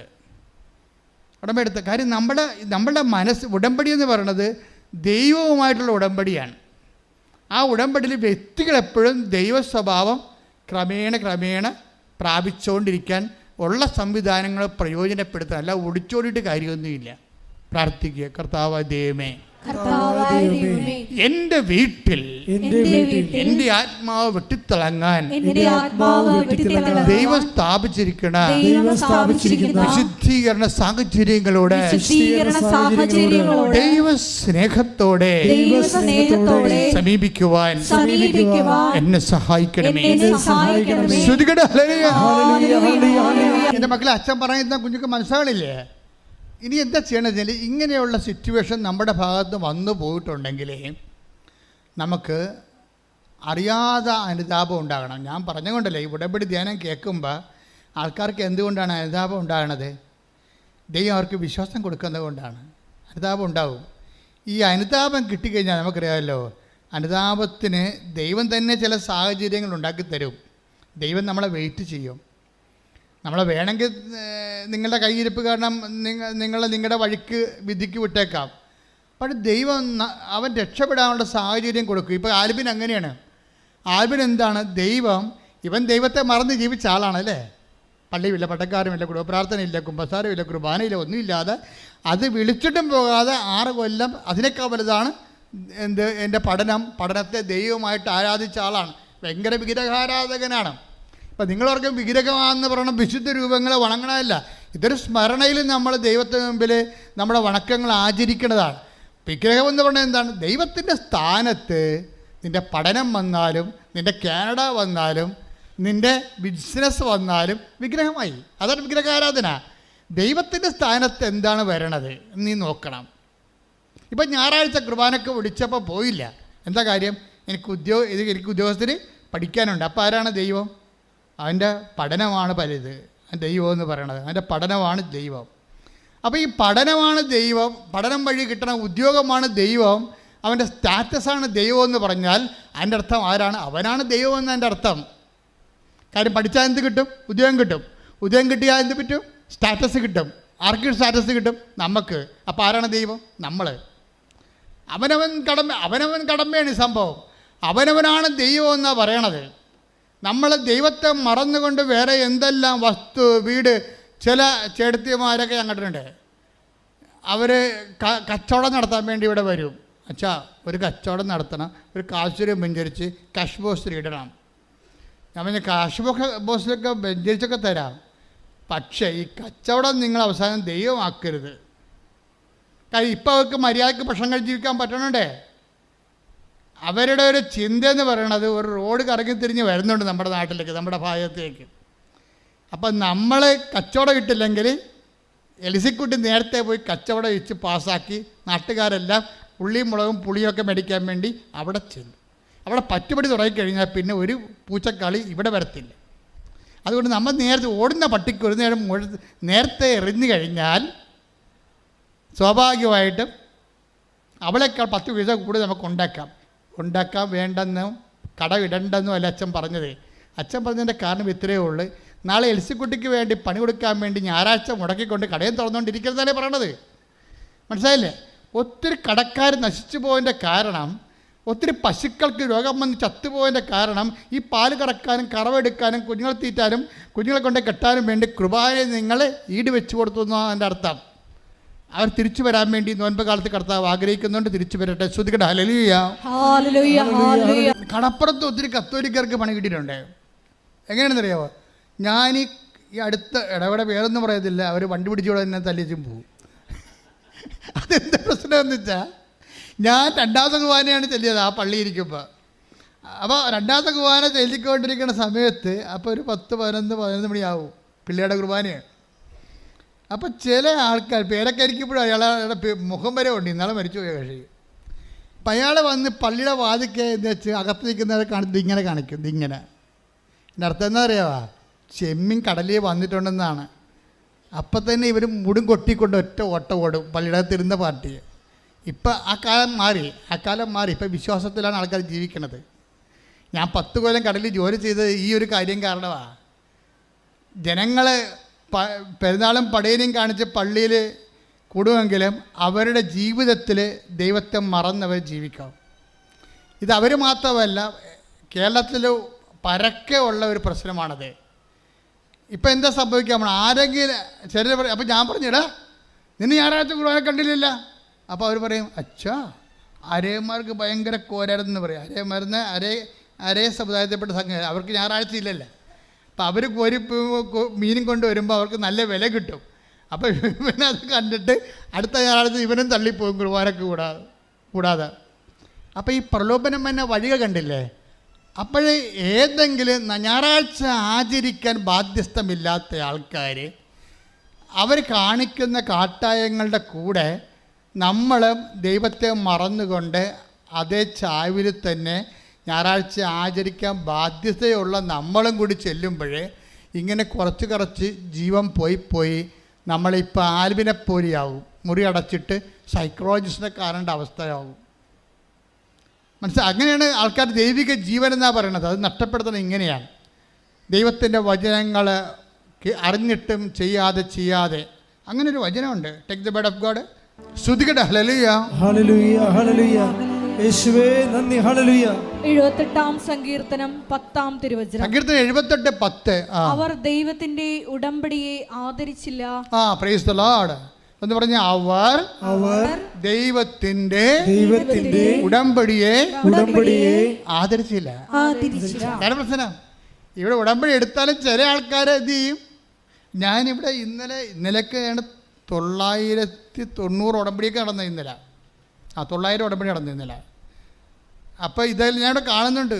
ആൾക്കാരിങ്ങനെ ഉത്സവത്തിന് വന്ന പോലെ വെട്ടിയാർത്ത് കയറി ഉടമ്പടിയൊക്കെ ചെയ്തുകൊണ്ട് പോകുന്നുണ്ട്. അപ്പോൾ ഞാനൊരു ദൈവമേ, അതായത് ചിലർ മാത്രം അതിൻ്റെ അകത്ത് പ്രാർത്ഥിച്ച് അവർ ചെയ്യുന്ന കാര്യങ്ങളെക്കുറിച്ച് വളരെ ആലോചന ചെയ്ത് ദൈവത്തോടൊരു ബൈലാറ്ററൽ എഗ്രിമെൻ്റ് ആണെന്നുള്ള ബോധ്യത്തിൽ നിശബ്ദതയിൽ ആന്തരിക ആധ്യാത്മിക ചൈതന്യത്തോടുകൂടി ചെയ്യും. ചിലർ അങ്ങനെ ഈ ഒന്നിൻ്റെ കൂടെ ഇങ്ങനെ പോരുമല്ലോ. ഇപ്പം ഞാൻ സെമിനാരി പഠിക്കുന്ന കാലത്ത് എൻ്റെ ഒരു ഹോബിയായിരുന്നു നല്ല ജൂൺ ജൂലൈ മാസത്തിൽ ഭയങ്കര മൺസൂൺ കാലവർഷമല്ലേ. അപ്പോൾ ഫ്രീ ടൈം കിട്ടുമ്പോൾ ഞാൻ ആലുവ ഞങ്ങളുടെ കുന്നിൻ്റെ താഴെ പോയി നിൽക്കും. പെരിയാർ അരിയിൽ കൂടി ഒഴുകുകയാണ്. അപ്പോൾ ഈ വലിയ മരങ്ങളൊക്കെ ഇങ്ങനെ ഒഴുകിപ്പോവും. ഒഴുക്കിൻ്റെ കൂടെ വലിയ മരങ്ങൾ, പല സാധനങ്ങൾ ഒഴുകിപ്പോകും. വീട്ടുപകരണങ്ങളൊക്കെ ഒഴുകിപ്പോണ കാണാം. മരിച്ച മനുഷ്യർ ഒഴുകിപ്പോൾ ഞാൻ കണ്ടിട്ടുണ്ട് പെരിയാറ്റിൽ കൂടി. ആരും കാണാതെ ഒഴുകിപ്പോകും. വള്ളക്കാരിങ്ങനെ കാണുന്നതിനെ കൂവും. അവർ തുഴഞ്ഞ് കുത്തിക്കൊണ്ട് പോയ വള്ളക്കാർ ഈ ശവം കമന്ന് കിടന്ന് ഒഴുകണ കണ്ട കൂവും. പക്ഷേ ഇങ്ങനെ കൂവാൻ പോലും ആരുമില്ലാത്ത കുറേ ക്രിസ്ത്യാനികൾ ശവങ്ങളായി കമന്ന് കിടന്ന് ഒഴുകുന്ന കാഴ്ചയാണ് നമ്മൾ ഈ കാലത്ത് കാണുന്നത്. എന്താ കാണുന്നതെന്ന് വെച്ച് കഴിഞ്ഞാൽ, ആരെങ്കിലും എന്തെങ്കിലും തിന്മകൾ ചെയ്താൽ ആ തിന്മകളെ അനുകരിച്ചുകൊണ്ട് അവരുടെ ഒഴുക്കിനൊത്ത് അങ്ങ് ഒഴുകിപ്പോകും. ഇപ്പം മറ്റുള്ളവർ ഞായറാഴ്ച ആചരിക്കണില്ല, അപ്പം ഞാനും അതുപോലെ തന്നെ ഞായറാഴ്ച ആചരിക്കാതെ ഞാനും അങ്ങനെ ജീവിച്ച് കഴിയുമ്പോൾ എന്ത് പറ്റും? ദൈവിക ജീവൻ കുറഞ്ഞ് അവസാനം ആൽബിനെ പോലെ മുറിയടച്ചിട്ട് 6 കൊല്ലമല്ലേ ദൈവത്തെ മറന്ന് ജീവിച്ചത്. പക്ഷേ അമ്മയാണ് ഒരു പിടിവള്ളി എന്ന് പറയുന്നത്. പണ്ട് അമ്മയുമായിട്ട് അവനൊരു റിലേഷൻ ഉണ്ടായി. അമ്മ അത് മറന്നിട്ടില്ല. ഇത് വല്ലാത്തൊരു സംഭവമായിപ്പോയി. ഞാൻ ആ സാക്ഷി എടുക്കാൻ കാര്യം അതാണ്. ആ ഒറ്റ അക്കൗണ്ടിൽ മാത്രം, പഴയ ഒരു സേവിങ് അക്കൗണ്ടിൽ കുറച്ച് തുക കിടപ്പുണ്ട് അമ്മയുടെ പേരിൽ. അമ്മ അത് സൂക്ഷിച്ചിട്ട് ഇവൻ മരിക്കാൻ അനുവദിക്കാതെ ഇവനെ രക്ഷിക്കാൻ പോയിണി. അതാണ് അമ്മയെന്ന് പറയണത്. ചില പിതാക്കന്മാർ ഞങ്ങളുടെ പിതാവിനെ വിളിച്ച് ചോദിക്കും, what is happening in Kripasanam? The promoting Mary as a God, isn't it? You are not seeing it എന്നൊക്കെ ചോദിക്കും. എന്ന് വെച്ച് കഴിഞ്ഞാൽ ഇവിടെ മാതാവിനെ ദൈവമായിട്ട് ആരാധിക്കണമെന്ന് ആരാണ്ടൊക്കെ ചെന്ന് പറഞ്ഞിട്ട് വിളിച്ച് ചോദിച്ചുകൊണ്ടിരിക്കുകയാണ്. മാതാവിനെ ദൈവമായിട്ട് അറിയാം. ദൈവത്തെങ്കിലേക്ക് ഒരു വഴിയായിട്ട്, ഒരു വിളക്കായിട്ട് അമ്മ മാതാവിനെ കണ്ണ് കാണാത്തവന്, മുമ്പിൽ വഴിയില്ലാത്തവന്, ഇരുട്ട് മാത്രം അവകാശമായവന് കൊളുത്തി കൊടുത്തിട്ട് കൂടെ നടക്കുന്ന പരിപാടിയാണ് ഉടമ്പടി. ശ്രുതിക്കട്ടെ. ഹല്ലേലൂയ. അപ്പം അങ്ങനെ ആൽബിൻ 1-2 പ്രാവശ്യം കൃപാസനത്തിൽ വന്ന് ഉടമ്പടി എടുക്കാൻ പറ്റത്തില്ലെന്ന് പുള്ളിക്ക് അറിയാം. ഒത്തിരി കട്ടിയുള്ള പരിപാടിയാണെന്ന് പുള്ളി പരിചയമില്ലല്ലോ. അപ്പോൾ ഇത്തിരി കട്ടിയുള്ള പരിപാടിയാണെങ്കിലും ഉടമ്പടി എടുക്കാൻ അല്ലെങ്കിലും ഇവിടെ വന്നപ്പോൾ ഒരു സംഭവം ഉണ്ടായി. അത് ഞാൻ മുമ്പ് പറഞ്ഞിട്ടില്ലേ, ഇതിൻ്റെ പിന്നിലെല്ലാം അമ്മയുടെ ഒരു ആദ്യം ദൈവം നമ്മളെ അനുഗമിക്കണം ചെയ്യണമെന്ന് ഞാൻ പറഞ്ഞില്ലേ, അതാണ് ശരിയാണ്. പിന്നെ നമ്മൾ ദൈവത്തെ അനുഗമിക്കും. ആദ്യകാലങ്ങളെല്ലാം ഇപ്പം അമ്മ ഇവിടെ വന്നു കഴിഞ്ഞപ്പോൾ മാതാവിനെ കാണാൻ വേണ്ടി ഇവനോട് അടുത്ത് വരാൻ പറഞ്ഞ്. ആരും പറഞ്ഞില്ല, അവൻ്റെ മനസ്സിരുന്ന് തന്നെ അവൻ്റെ അന്തരംഗം എനിക്ക് അമ്മയെ അടുത്ത് പോയി കാണണം. അമ്മയെ അടുത്ത് പോയി കാണണമെന്ന് മനസ്സിൽ തോന്നുകയും ഒരു തണുത്ത കാറ്റും സുഗന്ധവും അടിച്ചപ്പോൾ വീണ്ടും അന്തരംഗം പറഞ്ഞു, നീ അടുത്ത് വരരുത്, നീ പോയി കുമ്പസാരിച്ചിട്ട് വരാൻ പറയും. അവൻ തിരിച്ചു പോകും. അതെല്ലാം അമ്മ ഇവനെ നയിക്കുന്ന വഴികളാണ്. നീ അടുത്ത് വരരുത്, അടുത്ത് വരാൻ പറഞ്ഞാൽ ഞാൻ തന്നെയാണ്, പക്ഷെ അടുത്ത് വരണതിന് മുമ്പ് എന്താണ്, വർഷങ്ങളായി നീ അവിശുദ്ധിയിലാണ് ജീവിക്കണത്. അവൻ്റെ അവിശുദ്ധിയൊന്നുമില്ല, അവൻ ആരെയും കൊല്ലാൻ പോയില്ല, അവൻ്റെ ആത്മാവിന് അവൻ തന്നെ കൊന്ന കേസാണ്. നമ്മൾ പറഞ്ഞില്ല ഞാൻ ആരെയും കൊന്നിട്ടില്ലെന്ന്. ഞാൻ എൻ്റെ ഒരു ബന്ധുവിന് അവസാന നിമിഷങ്ങൾ കാണാൻ പറ്റുന്നപ്പോഴും പറഞ്ഞതാണ് ഞാൻ ആരെയും കൊന്നിട്ടില്ലെന്ന് പറഞ്ഞത്. ശരിയാണ്, എല്ലാവരും അങ്ങനെ പറയും. പക്ഷെ നമ്മളെ തന്നെ കൊന്നിട്ടുണ്ട്, നമ്മളിലുള്ള ദൈവിക ജീവനെ കൊന്നിട്ടുണ്ട്. അതുകൊണ്ടാണ് ആദ്യം നമ്മൾ കൊന്നത് നമ്മുടെ വിശ്വാസത്തെയാണ്. നീ ഇന്നും അനുതാപമില്ലാതെ തന്നെയാണ് നിനക്കങ്ങനെ ഒരു മാനസിക അവസ്ഥ ഉണ്ടെങ്കിൽ നീ കൊന്നിരിക്കുന്നത് നിൻ്റെ വിശ്വാസത്തെയാണ്. എന്താ കാര്യം?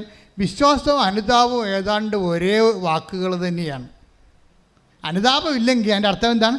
വിശ്വാസമില്ലെന്നാണ്. അനുതാപം ഉണ്ടെങ്കിൽ അതിൻ്റെ അർത്ഥം എന്താണ്? വിശ്വാസം ഉണ്ടെന്നാണ്. കർത്താവിൻ്റെ പ്രവർത്തനങ്ങൾ തുടങ്ങുന്നത് അങ്ങനെയാണ്. ഈശോ ആദ്യമായിട്ടും ഭൂമിയിൽ തൻ്റെ പ്രവർത്തനങ്ങൾ തുടങ്ങുന്നത് ഈ പ്രെമിസിൽ വെച്ചാണ്. എന്താണ്? അനുതപിക്കുക. പറഞ്ഞേ, അനുതപിക്കുക, സുവിശേഷത്തിലെ വിശ്വസിക്കുക. മർക്കോസ് 1:15 എടുത്ത് ശ്രദ്ധിക്കട്ടെ. Hallelujah, hallelujah, hallelujah. യേശുവേ നന്ദി. Hallelujah, hallelujah, hallelujah, hallelujah, hallelujah, hallelujah. മർക്കോസ് 1:15. അവൻ പറഞ്ഞു, സമയം പൂർത്തിയായി, ദൈവരാജ്യം സമീപിച്ചിരിക്കുന്നു, അനുതപിച്ച് സുവിശേഷത്തിൽ വിശ്വസിക്കുവിൻ. 14 വായിച്ചേ. മർക്കോസ് 1:14. യോഹന്നാൻ ബന്ധനസ്ഥനായപ്പോൾ യേശു ദൈവത്തിന്റെ സുവിശേഷം പ്രസംഗിച്ചുകൊണ്ട് ഗലീലയിലേക്ക് വന്നു. അപ്പൊ യേശു രംഗപ്രവേശനം ചെയ്യുന്നതിന്റെ സൂചനയാണ് അനുതാപം. നിന്റെ ജീവിതത്തിലെ യേശു പ്രവർത്തനം ആരംഭിക്കാൻ പോകുന്നത് എങ്ങനെ മനസ്സിലാക്കാൻ പറ്റും? ദൈവപൈതലെ, അനുതാപം ഉണ്ടെങ്കിൽ അതോടുകൂടി നിങ്ങൾക്ക് മനസ്സിലാക്കാം എനിക്ക് വിശ്വാസം വന്നു കഴിഞ്ഞുവെന്ന്. സുവിശേഷത്തിൽ യേശു പ്രവർത്തനം ആരംഭിക്കുന്നത് മർക്കോസ് 1:14 വെച്ചുകൊണ്ടാണ്. അവൻ ഗലീലയിലേക്ക് വന്നു. എന്താ പറഞ്ഞത്? അനുതപിക്കുക, സുവിശേഷത്തിൽ വിശ്വസിക്കുക. അപ്പോഴും വിശ്വാസവും അനുതാപവും ഒരേ വാക്കാണ്. നിന്നിൽ വിശ്വാസം ജനിക്കാൻ വേണ്ടി ദൈവം ചിലപ്പോൾ കുറച്ചത് കാത്തിരിക്കും. വരട്ടെ എവിടം വരെ പോകുമെന്ന് നോക്കട്ടെ. ആദ്യത്തെ പരീക്ഷയ്ക്ക് തോറ്റു, രണ്ടാമത്തെ സെൻട്രൽ ഗവൺമെൻറ് പരീക്ഷയ്ക്ക് തോറ്റു. അപ്പോഴും നിന്നെ തോക്കാൻ ദൈവം അനുവദിക്കും. എന്താ കാര്യം? നീ നിന്നിൽ തന്നെ ആശ്രയിച്ചിരിക്കുകയല്ലേ. നിന്നിൽ ആശ്രയിക്കുന്ന വിധത്തിൽ വെച്ച് ദൈവം തോക്കാൻ അനുവദിക്കും നിന്നെ. കാര്യം എന്താണ്? നീ തന്നെയാണല്ലോ നിൻ്റെ ശോക്കുഴി തോണ്ടിക്കൊണ്ടിരിക്കണത്. അപ്പം നിനക്ക് അനുതാപം ഉണ്ടാകാൻ വേണ്ടിയാണ് തകർച്ച ദൈവം അനുവദിക്കണത്. അത് ദൈവത്തിൻ്റെ കരുണയുടെ ഭാഗമായിട്ടും വരാം. 2:4 റോമ 2:4 എടുത്തേ. ശ്രദ്ധിക്കട്ടെ. Hallelujah, hallelujah, hallelujah. റോമ 2:4. അവിടുത്തെ നിസ്സീമമായ കരുണയും സഹിഷ്ണുതയും ക്ഷമയും നീ നിസ്സാരമാക്കുകയാണോ ചെയ്യുന്നത്? അവിടുത്തെ നിസ്സീമമായ കരുണ നീ നിസ്സാരമാക്കുകയാണോ ചെയ്യുന്നത്? നിന്നെ അനുതാപത്തിലേക്ക് നയിക്കുകയാണ് ദൈവത്തിന്റെ കരുണയുടെ ലക്ഷ്യമെന്ന് നീ അറിയുന്നില്ലേ? നിന്നെ അനുതാപത്തിലേക്ക് നയിക്കുന്നതാണ് ദൈവത്തിൻ്റെ കരുണ. എന്ന് വെച്ച് കഴിഞ്ഞാൽ ചില ആൾക്കാർ വിചാരിക്കുമോ, ഞാൻ കള്ളക്കടത്ത് ചെയ്തിട്ടുണ്ട്, ഞാൻ കഞ്ചാവ് വിറ്റിട്ടുണ്ട്, ഞാൻ കണ്ടവൻ്റെ വണ്ടി അടിച്ചു മാറ്റിയിട്ട് RC പേപ്പർ ചേഞ്ച് ചെയ്ത് വേറെ വേറെ കൊടുത്ത് ജീവിച്ചിട്ടുണ്ട്, ഞാൻ അബോർഷൻ ചെയ്തിട്ടുണ്ട്. ഞാൻ ചില ആൾക്കാർ തകരുമെന്ന് എനിക്കറിയാമായിരുന്നിട്ട് ഞാൻ ആ തകർച്ച അവരോട് പറയാതെ അവരുടെ തകർച്ച കണ്ട് ആനന്ദിക്കാൻ ഞാൻ ആഗ്രഹിച്ചിട്ടുണ്ട്. ഇങ്ങനെയൊക്കെ പറയുമ്പോൾ ഇങ്ങനെയൊക്കെ നിനക്ക് പറയാം. ഇങ്ങനെയൊക്കെ പറഞ്ഞാലും നീ എന്നിട്ട് പറയും, ഞാനിങ്ങനെ ആൾക്കാരുടെ പൊന്നും പണ്ടമൊക്കെ കട്ടെടുത്തിട്ടും വായ്പ വാങ്ങിയെന്നും പറഞ്ഞ് അത് തൂക്കി വിറ്റിട്ടും അവരുടെ മുമ്പേ മേടിക്കോ ഞങ്ങൾ നാട് വിട്ട് പോകത്തില്ലെന്ന് അവർക്ക് പച്ചക്കും തന്തക്കും തള്ളക്കൊക്കെ വിളിച്ച് ഇങ്ങനെ നീ ദൈവത്തെ മറന്ന് മനുഷ്യത്വമില്ലാതെ ജീവിച്ചിട്ട് നീ പറയണേ എനിക്കൊരു ചുക്കും സംഭവിച്ചില്ലല്ലോ. ഞാൻ 3 കുഞ്ഞുങ്ങളെ അബോർഷൻ ചെയ്ത് കല്യാണത്തിന് മുമ്പ് എനിക്ക് പരപുരുഷന്മാരും പല സ്ത്രീകളുടെ ബന്ധമുണ്ടായിരുന്നു. കല്യാണത്തിന് ശേഷം എനിക്ക് പരപുരുഷന്മാരും പല സ്ത്രീകളുടെ ബന്ധമുണ്ട്. എനിക്കതൊരു കുഴപ്പമില്ല. എനിക്ക് വല്ല സിബിലിസും വന്നാൽ, എനിക്ക് വല്ല എയ്ഡ്സും വന്നാൽ, എനിക്ക് വല്ല ആരോഗ്യമുണ്ട് എന്ന് നീ പറഞ്ഞിട്ട് കാര്യമില്ല. ഇത് ദൈവത്തിൻ്റെ കരുണയാണെന്ന് പറഞ്ഞ മനസ്സിലായ? നീ ആരോഗ്യത്തെ ഇത്രയും പാപകരമായ ജീവിതത്തിലൂടെ പോയിട്ടും ഇത്രയും കള്ളക്കടവും തോന്നിവാസവും വഞ്ചനയും എല്ലാം നീ കാണിച്ചിട്ടും ഇപ്പോഴും നീ ആരോഗ്യമായിട്ട് നിലനിൽക്കണേ. എന്താണ് കാരണം? റോമ 2:4 വായിച്ച്. നിന്നെ അനുതാപത്തിലേക്ക് നയിക്കുകയാണ് ദൈവത്തിന്റെ കരുണയുടെ ലക്ഷ്യമെന്ന് നീ അറിയുന്നില്ലേ? അതാണ്. എന്താ ഒന്ന് പറഞ്ഞേ? നിന്നെ അനുതാപത്തിലേക്ക് നയിക്കുകയാണ് ദൈവത്തിന്റെ കരുണയുടെ ഉദ്ദേശം. അപ്പൊ ഇത്രയും നാളെ നീ അബദ്ധങ്ങളെല്ലാം കാണിച്ചിട്ടും നിനക്ക് കുഴപ്പമൊന്നുമില്ല. പിന്നെ ദൈവം ഇങ്ങോട്ട് പോകുന്ന എൻ്റെ മൂക്കി കയറ്റി കളയും. പോയി പണി നോക്കടാ, പോയി തൂങ്ങണം എന്നൊക്കെ പറഞ്ഞുകൊണ്ട് നന്മയിലേക്ക് പോകുന്ന നമ്മളെയും തിന്മയിലേക്ക് കൊണ്ടുവരുവരെ. സാത്താൻ അങ്ങനെ വളരെ തന്ത്രപരമായിട്ട് നമ്മൾ അകപ്പെടുത്താനുള്ള എല്ലാ മാർഗങ്ങളും അവൻ ഉപയോഗിക്കും. അപ്പം അങ്ങനെ ഉപയോഗിക്കുമ്പോഴും അവൻ നിത്യതയെക്കുറിച്ചുള്ള കൺസെപ്റ്റ് തന്നെ മറച്ച് കളയും. അങ്ങനെ മറച്ച് കളയുമ്പോഴും നമുക്ക് വല്ല കുഴപ്പമുണ്ടോ? എടാ ഇതൊക്കെ ഒന്നും ഞാൻ ചെയ്യുന്നത്, ഞാൻ പള്ളിയിൽ പോകണം, എനിക്ക് വല്ല കുഴപ്പമുണ്ടോ? ഞാൻ കുമ്പസാരിക്കില്ല, എനിക്ക് വല്ല കുഴപ്പമുണ്ടോ? അപ്പോൾ എനിക്ക് വല്ല കുഴപ്പമുണ്ടോ, എനിക്ക് വേണ്ട കുഴപ്പമുണ്ടെന്നാണ് നമ്മളോട് ചോദിക്കണത്. പക്ഷേ എന്താണ് കുഴപ്പം? ദൈവത്തിൻ്റെ കരുണ മനസ്സിലാക്കാൻ കഴിയാത്തതാണ്. നീ ഇങ്ങനെ ഇത്രയും ആധ്യാത്മികമായി അധപ്പതിച്ചിട്ടും കുഴപ്പമില്ലാതെ നിൽക്കുന്നതിൻ്റെ കാരണം എന്താണ്? ദൈവത്തിൻ്റെ കരുണയാണ്. അതിൻ്റെ ഉദ്ദേശം എന്താണ്? നിന്നെ ഇന്നല്ലെങ്കിൽ നാളെ അനുതാപത്തിലേക്ക് നയിക്കാൻ കഴിയുമെന്നുള്ള ദൈവത്തിൻ്റെ പ്രത്യാശയാണ്. അതാണ് അച്ഛൻ കഴിഞ്ഞ ആഴ്ചയിലൊക്കെ പറഞ്ഞ കാത്തിരിപ്പെന്ന് പറയുന്നത്. ദൈവത്തിന് നമ്മളെക്കുറിച്ച് അവസാനം വരെ പ്രത്യാശയാണ്, അവസാനം വരെ. അപ്പോൾ ദൈവത്തിൻ്റെ ആ പ്രത്യാശയുടെ അവസാനം വരെ നമ്മൾ ചെല്ലാതെ നേരത്തെ നമ്മൾ അനുതാപപ്പെടുന്നതാണ് നമുക്കെപ്പോഴും നല്ലത്. അതുകൊണ്ടാണ് ഭജനം പറയണത്, യുവാവേ നിൻ്റെ യൗവനത്തിൽ തന്നെ നീ ദൈവത്തെ അറിയുക, വയസ്സാകും പ്രായവും ആകാൻ വേണ്ടി നീ കാത്തിരിക്കരുത്. ശ്രദ്ധിക്കട്ടെ. ഹല്ലേലൂയ. സഭാപ്രസംഗകൻ 12:1. സഭാപ്രസംഗം 12:1. ഒന്നിലും സന്തോഷം തോന്നുന്നില്ല എന്ന് നീ പറയുന്ന എന്ന് പറഞ്ഞ ഒന്നിലും സന്തോഷം തോന്നുന്നില്ല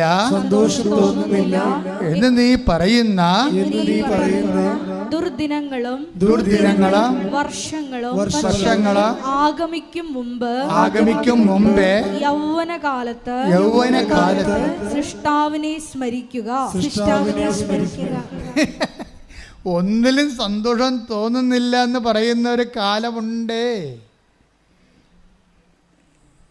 ഐസ്ക്രീമിന് അലുവായിലും ഒന്നും സന്തോഷം തോന്നാത്തൊരു കാലം വരും. ഇപ്പം തന്നെ വന്നു തുടങ്ങിയെന്ന് തോന്നണല്ലേ? ഐസ്ക്രീം അലുവയല്ല, ദൈവ അനുഭവം ഉണ്ടായാൽ പോലും സന്തോഷം വരത്തില്ല. അതാ സംഭവം. ആത്മാവിൻ്റെ വാർദ്ധക്യമാണിത്. ആത്മാവിൻ്റെ വാർദ്ധക്യം, ശരീരവാർദ്ധക്യത്തെക്കാൾ ഗതികെട്ടാണ് ആത്മാവിൻ്റെ വാർദ്ധക്യം. ആത്മാവിൻ്റെ വാർദ്ധക്യം പ്രാപിച്ചാൽ നിനക്ക് ചിലപ്പോൾ ശാരീരികമായിട്ട് 35 വയസ്സേ ഉള്ളൂ, പക്ഷേ നിൻ്റെ ആത്മാവ് വാർദ്ധക്യം പ്രാപിച്ചിരിക്കുകയാണ്. എന്താണ്? തൻ്റെ അബോർഷനും കഴിഞ്ഞ് ഒരു ഡൈവേഴ്സും കഴിഞ്ഞ് തിരിച്ചു വരാമെന്ന് അവൻ പറഞ്ഞിട്ടും അവൾ പറഞ്ഞിട്ടും നീ കൂട്ടാക്കില്ല. എന്താ കാര്യം? അവൻ തിരിച്ചു വന്ന സ്റ്റെപ്പിനെയോ ഔട്ട് പോസ്റ്റോ നിനക്കുണ്ടെങ്കിൽ ആ കമ്പനി അടിക്കാൻ പറ്റത്തില്ല. അതുകൊണ്ട് നിനക്ക് ജോലിക്ക് മാത്രം ഉടമ്പടിക്ക് എഴുതിയിരിക്കുകയാണ്. ഭർത്താവ് തിരിച്ചു വരാൻ ഉദ്ദേശിക്കുന്നുണ്ട്, അവൻ വരണ്ട. അവൻ വരണമെന്ന് വെച്ചാൽ ഇപ്പോഴുള്ള ബന്ധങ്ങളൊക്കെ പോകും. അതാണ് പ്രശ്നം. ഉടമ്പടി ചെയ്തിരിക്കണത് നിങ്ങൾ തന്നെയാണ് കുലച്ചോറുണ്ടാക്കിയിരിക്കണേ. ഇതൊന്നും ഇങ്ങനെ കണ്ണടത്തൊന്നും ഇരുട്ടാക്കി അങ്ങനെ പെട്ടെന്ന് ഇരുട്ടാകത്തില്ല. മരമറിയാതെ കൊടിയിട്ടിട്ട് കാര്യമില്ല. നിങ്ങൾ ഇപ്പോൾ ഒരു ഉടമ്പടിയിൽ നിങ്ങൾ വെച്ചിരിക്കണത് വിദേശ ജോലിയാണ് വെച്ചിരിക്കണത്. അപ്പോൾ കർത്താവ് ചോദിക്കും, ഭർത്താവുണ്ടല്ലോ, ഭാര്യ ഉണ്ടല്ലോ, അവരോട് പിരിഞ്ഞു നിൽക്കാമല്ലേ, അവൻ തിരിച്ചു വരാമെന്ന് പറഞ്ഞിട്ടുണ്ടല്ലോ, അവൾ തിരിച്ചു വരാമെന്ന് പറഞ്ഞിട്ടുണ്ടല്ലോ, എന്നിട്ട് നീ എന്താ അതിനൊന്നും അതിനെക്കുറിച്ച് ഉടമ്പടി ഒന്നും അതും വേണ്ട, ജോലി മാത്രം മതി എന്ന്. അതൊന്നും വേണ്ട, ജോലി മാത്രം മതിയെന്ന്. ഇപ്പോഴും ജഡത്തിന് വേണ്ടിയാണ് ഇവർ ജോലി എടുക്കുന്നത്. ഇവൾക്ക് 35 വയസ്സുണ്ടെങ്കിലും ആത്മാവിന് വാർദ്ധക്യമാണ്. നമ്മളെ ഈ സഭാപ്രസംഗി ശാരീരിക വാർദ്ധക്യത്തെക്കുറിച്ച് പറയുകയാണ്. ഒന്നിനും സന്തോഷം വരാത്തൊരു 90 വയസ്സുണ്ടാകുമെന്ന്.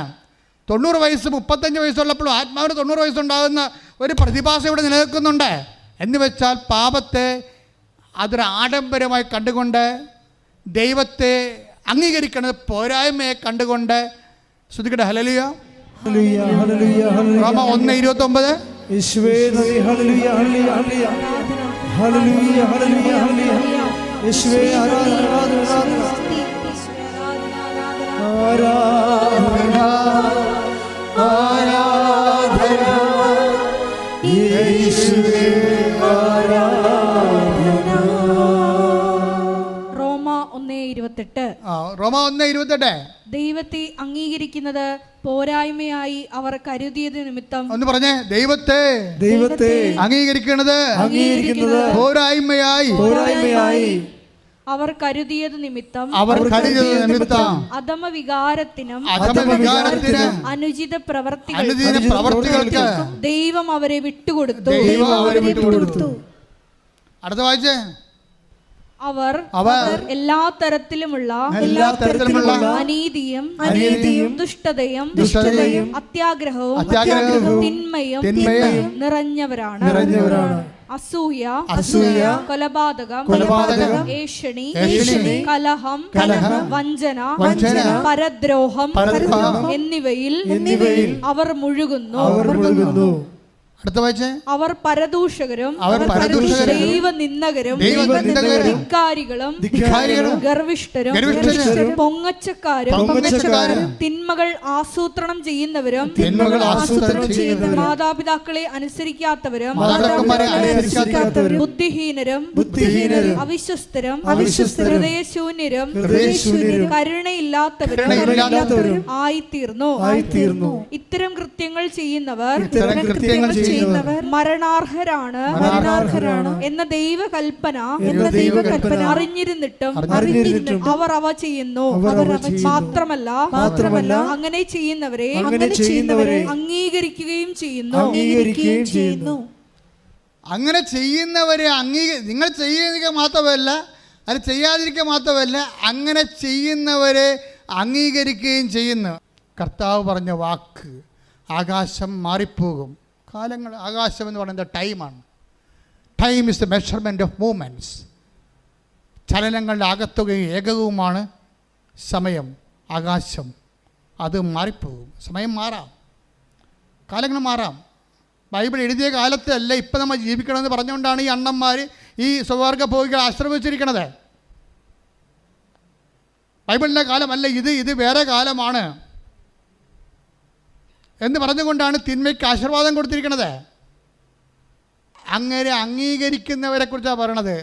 അവർ ചെയ്യത്തില്ല, പക്ഷെ അങ്ങനെ ചെയ്യുന്നവരെ അംഗീകരിക്കുന്നു.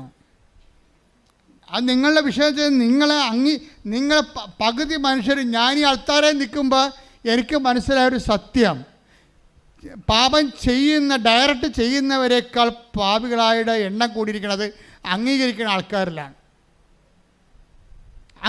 അവിടെ തിന്മ അംഗീകരിക്കുന്നു. ഇപ്പോൾ അബോർഷൻ ചെയ്യാൻ വേണ്ടി ഒരു ആവശ്യമില്ല. അബോർഷൻ ചെയ്യാൻ വേണ്ടി ആശുപത്രി കൂട്ടിക്കൊണ്ടു പോകുന്ന ആൻറ്റിമാരില്ലേ, അവരുടെ കാര്യത്തിൽ തീരുമാനമായിട്ടുണ്ട്. നീ അവളുടെയൊക്കെ നല്ല പിള്ള ചമയാൻ വേണ്ടിയാണ് നീ ആ പണി കാണിക്കണത്. ദൈവത്തെ മറന്ന് അവൾക്കും നിനക്കും പണി വരുന്നുണ്ട് അവറാച്ച. എന്താ കാര്യം? ആകാശവും ഭൂമിയും മാറിയാലും ഞാൻ നിങ്ങളോട് പറഞ്ഞ വാക്കിന് മാറ്റമില്ല. കർത്താവിൻ്റെ വാക്കിന് മാറ്റമില്ല. സഭയുടെ വിശുദ്ധി നിലനിൽക്കുന്നത് പാരമ്പര്യത്തെക്കാളുപരി കർത്താവിൻ്റെ വചനത്തിലാണ്. ഈ വചനത്തെ വളച്ചൊടിക്കുമെന്ന് ഓരോരോ കാലഘട്ടത്തിന് പറ്റുന്ന രീതിയിൽ പൊക്കിയും താത്തിയും കെട്ടുമെന്നൊക്കെ കർത്താവിനറിയാം. അതുകൊണ്ടാണ് കർത്താവ് സെസ് ഏർപ്പെടുത്തിയിരിക്കുന്നത്. എന്താണ്? 21:34 എന്താ വായിച്ചേ? മത്തായി 24:35. ആകാശവും ഭൂമിയും കടന്നു പോകും, എന്നാൽ ആകാശവും ഭൂമിയും കടന്നു പോകും. എന്നാൽ എന്റെ വചനങ്ങൾ കടന്നു പോവുകയില്ല. അപ്പം കർത്താവിൻ്റെ വാക്കിന് മാറ്റം ഉണ്ടാകത്തില്ല എന്നർത്ഥം. എൻ്റെ മക്കൾ, നമ്മുടെ വിശുദ്ധി എന്ന് പറയുന്നത് എന്താണ്? നമ്മുടെ വിശുദ്ധി എന്ന് പറയുന്നത് ഒരു അനുഷ്ഠാനക്രമം എന്നതിനേക്കാൾ ഉപരി വചനത്തോടുള്ള നമ്മളെ റെസ്പോൺസീവ് റിയാക്ഷനാണ് നമ്മുടെ വിശുദ്ധിയുടെ ആസ്പദങ്ങളെന്ന് പറയുന്നത്. അതാ കർത്താവ് പറഞ്ഞത്, ഞാൻ നിങ്ങളോട് പറഞ്ഞിട്ടുള്ള വചനം നിമിത്തം പറഞ്ഞേ, ഞാൻ നിങ്ങളോട് പറഞ്ഞിട്ടുള്ള വചനം നിമിത്തം നിങ്ങൾ വിശുദ്ധിയുള്ളവരായിരിക്കുന്നു. നമ്മൾ വിശുദ്ധീകരിക്കുന്ന അടിസ്ഥാന ഘടകം എന്താണ്? കർത്താവിൻ്റെ വചനമാണ്. അപ്പോൾ ആരെല്ലാം എങ്ങനെ വ്യാഖ്യാനിച്ചാലും ദൈവത്തിൻ്റെ വചനത്തിൽ എന്താണ് എഴുതിയിരിക്കുന്നത് അതാണ് നിൻ്റെ ആത്മാവിനെ അടിസ്ഥാനപ്പെടുത്തി അവസാനത്തെ ക്വസ്റ്റ്യനെയർ തയ്യാറാക്കിയിരിക്കുന്നത്. ഞാൻ രോഗിയായിരുന്നു, നിങ്ങളെന്നെ സന്ദർശിക്കുമെന്ന് പറഞ്ഞാൽ ആ രോഗിക്ക് രോഗി എന്നുള്ള അർത്ഥം മാത്രമേ ഉള്ളൂ. അത് വെച്ച് തന്നെയാണ് അന്ത്യവിധി വരാൻ പോണത്. ആ വചനം വെച്ച് തന്നെയാണ് അന്ത്യവിധി വരണത്. ഉടമ്പടി എന്തുകൊണ്ടാണ് ഇത്ര നിന്ന് ജ്വലിക്കണത്? ഉടമ്പടി എന്താണ് എടുക്കുന്നവർ അവരുടെ ജീവിതം വീണ്ടെടുക്കണത്? അത് കർത്താവിൻ്റെ വചനത്തെ അടിസ്ഥാനപ്പെടുത്തിക്കൊണ്ട് കർത്താവിൻ്റെ വചനത്തിന് അനുപേക്ഷണമായിട്ട് ജീവിതം പുനഃക്രമീകരിച്ചുകൊണ്ട് വിശുദ്ധിയുടെ വസ്ത്രങ്ങളണിഞ്ഞ് കുഞ്ഞാടിൻ്റെ രക്തത്തിൽ തങ്ങളുടെ വസ്ത്രം കഴുകി വെളുപ്പിച്ച സഹനങ്ങളിലൂടെ കടന്നു പോന്നുകൊണ്ട് ക്രിസ്തുവിൻ്റെ നാമത്തിൽ സഹനം ഏറ്റെടുത്തുകൊണ്ട് സുവിശേഷത്തിൻ്റെ സാക്ഷ്യമായിക്കൊണ്ട് വിശുദ്ധന്മാരുടെ ഗണത്തിലേക്ക് ജനങ്ങൾ ഇങ്ങനെ അനുദിനം കൂടിക്കൂടി വരുന്ന കാഴ്ചയാണ് ഉടമ്പടി ജീവിത സാക്ഷ്യങ്ങളിലൂടെ കാണുന്നത്. കൈയടിച്ച് കർത്താവ് ഹല്ലേലൂയ. പ്രിയപ്പെട്ടവരെ, ഈ ആൽബിൻ്റെ ദൈവ അനുഭവ മുന്നേറ്റങ്ങളെ നമ്മൾ സുവിശേഷ വിഹിതമായി വിലയിരുത്തുമ്പോൾ നമുക്ക് കിട്ടുന്ന ഒരു നെറ്റ് റിസൾട്ട് എന്ന് പറയുന്നത്, ആൽബിൻ ഉടമ്പടി എടുക്കാൻ വേണ്ടി അവസാനം കുമ്പസാരിച്ചിട്ട് കൃപാന കൈക്കൊണ്ടിട്ട് അവൻ അവസാനം ഉടമ്പടി എടുക്കാൻ വേണ്ടി വരും.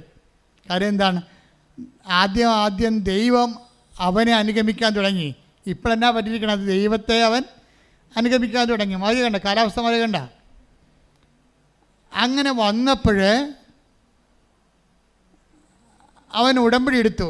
ഉടമ്പടി എടുത്തപ്പോൾ അവന് ഇപ്പോൾ ഒരു ജോലി അവന് സെൻട്രൽ ഗവൺമെൻറ് ഉണ്ട്, ഷിഫ്റ്റ് സമ്പ്രദായമാണ്. അപ്പോൾ അവൻ ഉടമ്പടി എടുത്ത് കഴിഞ്ഞപ്പോൾ ഇങ്ങനെ വിശുദ്ധീകരിച്ച് അതിൻ്റെ തക്ക യോഗ്യതയോടുകൂടി ഉടമ്പടി എടുത്ത് കഴിഞ്ഞപ്പോൾ താഴെ വന്നപ്പോൾ 16 മിസ് കോൾ വന്ന് കമ്പനി വിളിച്ചിരിക്കുകയാണ്. നീ എന്താ ആൽബം വരാത്തത്? അപ്പോൾ അവൻ പറഞ്ഞു എനിക്ക് നൈറ്റ് ഷിഫ്റ്റ് ആണെന്ന് പറഞ്ഞേ. അല്ലടാ, ഇന്ന് നൈറ്റ് ഷിഫ്റ്റ് ഇല്ല എന്ന് പറഞ്ഞു. ഇന്ന് നൈറ്റ് ഷിഫ്റ്റ് ഇല്ല, നിൻ്റെ ഷിഫ്റ്റാണ് ഇപ്പോൾ നടന്നുകൊണ്ടിരിക്കണത്. അപ്പോഴവൻ പറഞ്ഞു, എൻ്റെ അമ്മേ, ഇന്ന് നൈറ്റ് ഷിഫ്റ്റ് ഇല്ലെന്ന് എന്നോട് പറഞ്ഞില്ലല്ലോ. അവരാരും പറഞ്ഞില്ല. ഇന്ന് നൈറ്റ് ഷിഫ്റ്റ് ഇല്ല എന്ന് അവർ പലരോടും പറഞ്ഞാണ് ആൽബിനോട് പറയാൻ വേണ്ടി. ആൽബിനോട് ആരും പറഞ്ഞില്ല ഇന്ന് നൈറ്റ് ഷിഫ്റ്റ് ഇല്ലെന്ന്. അത് മറച്ചു വെച്ചു. ഇന്ന് നൈറ്റ് ഷിഫ്റ്റ് ഇല്ല എന്ന് ഞാൻ അറിഞ്ഞിരുന്നെങ്കിൽ ഞാനിന്ന് ഉടമ്പടി എടുക്കാൻ വരത്തില്ല. അപ്പോഴമ്മയാണ് മറച്ചു വെച്ചത്. ഞാൻ ഉടമ്പടി എടുക്കാനെന്ന്. ശ്രുതികട ഹല്ലേലൂയ.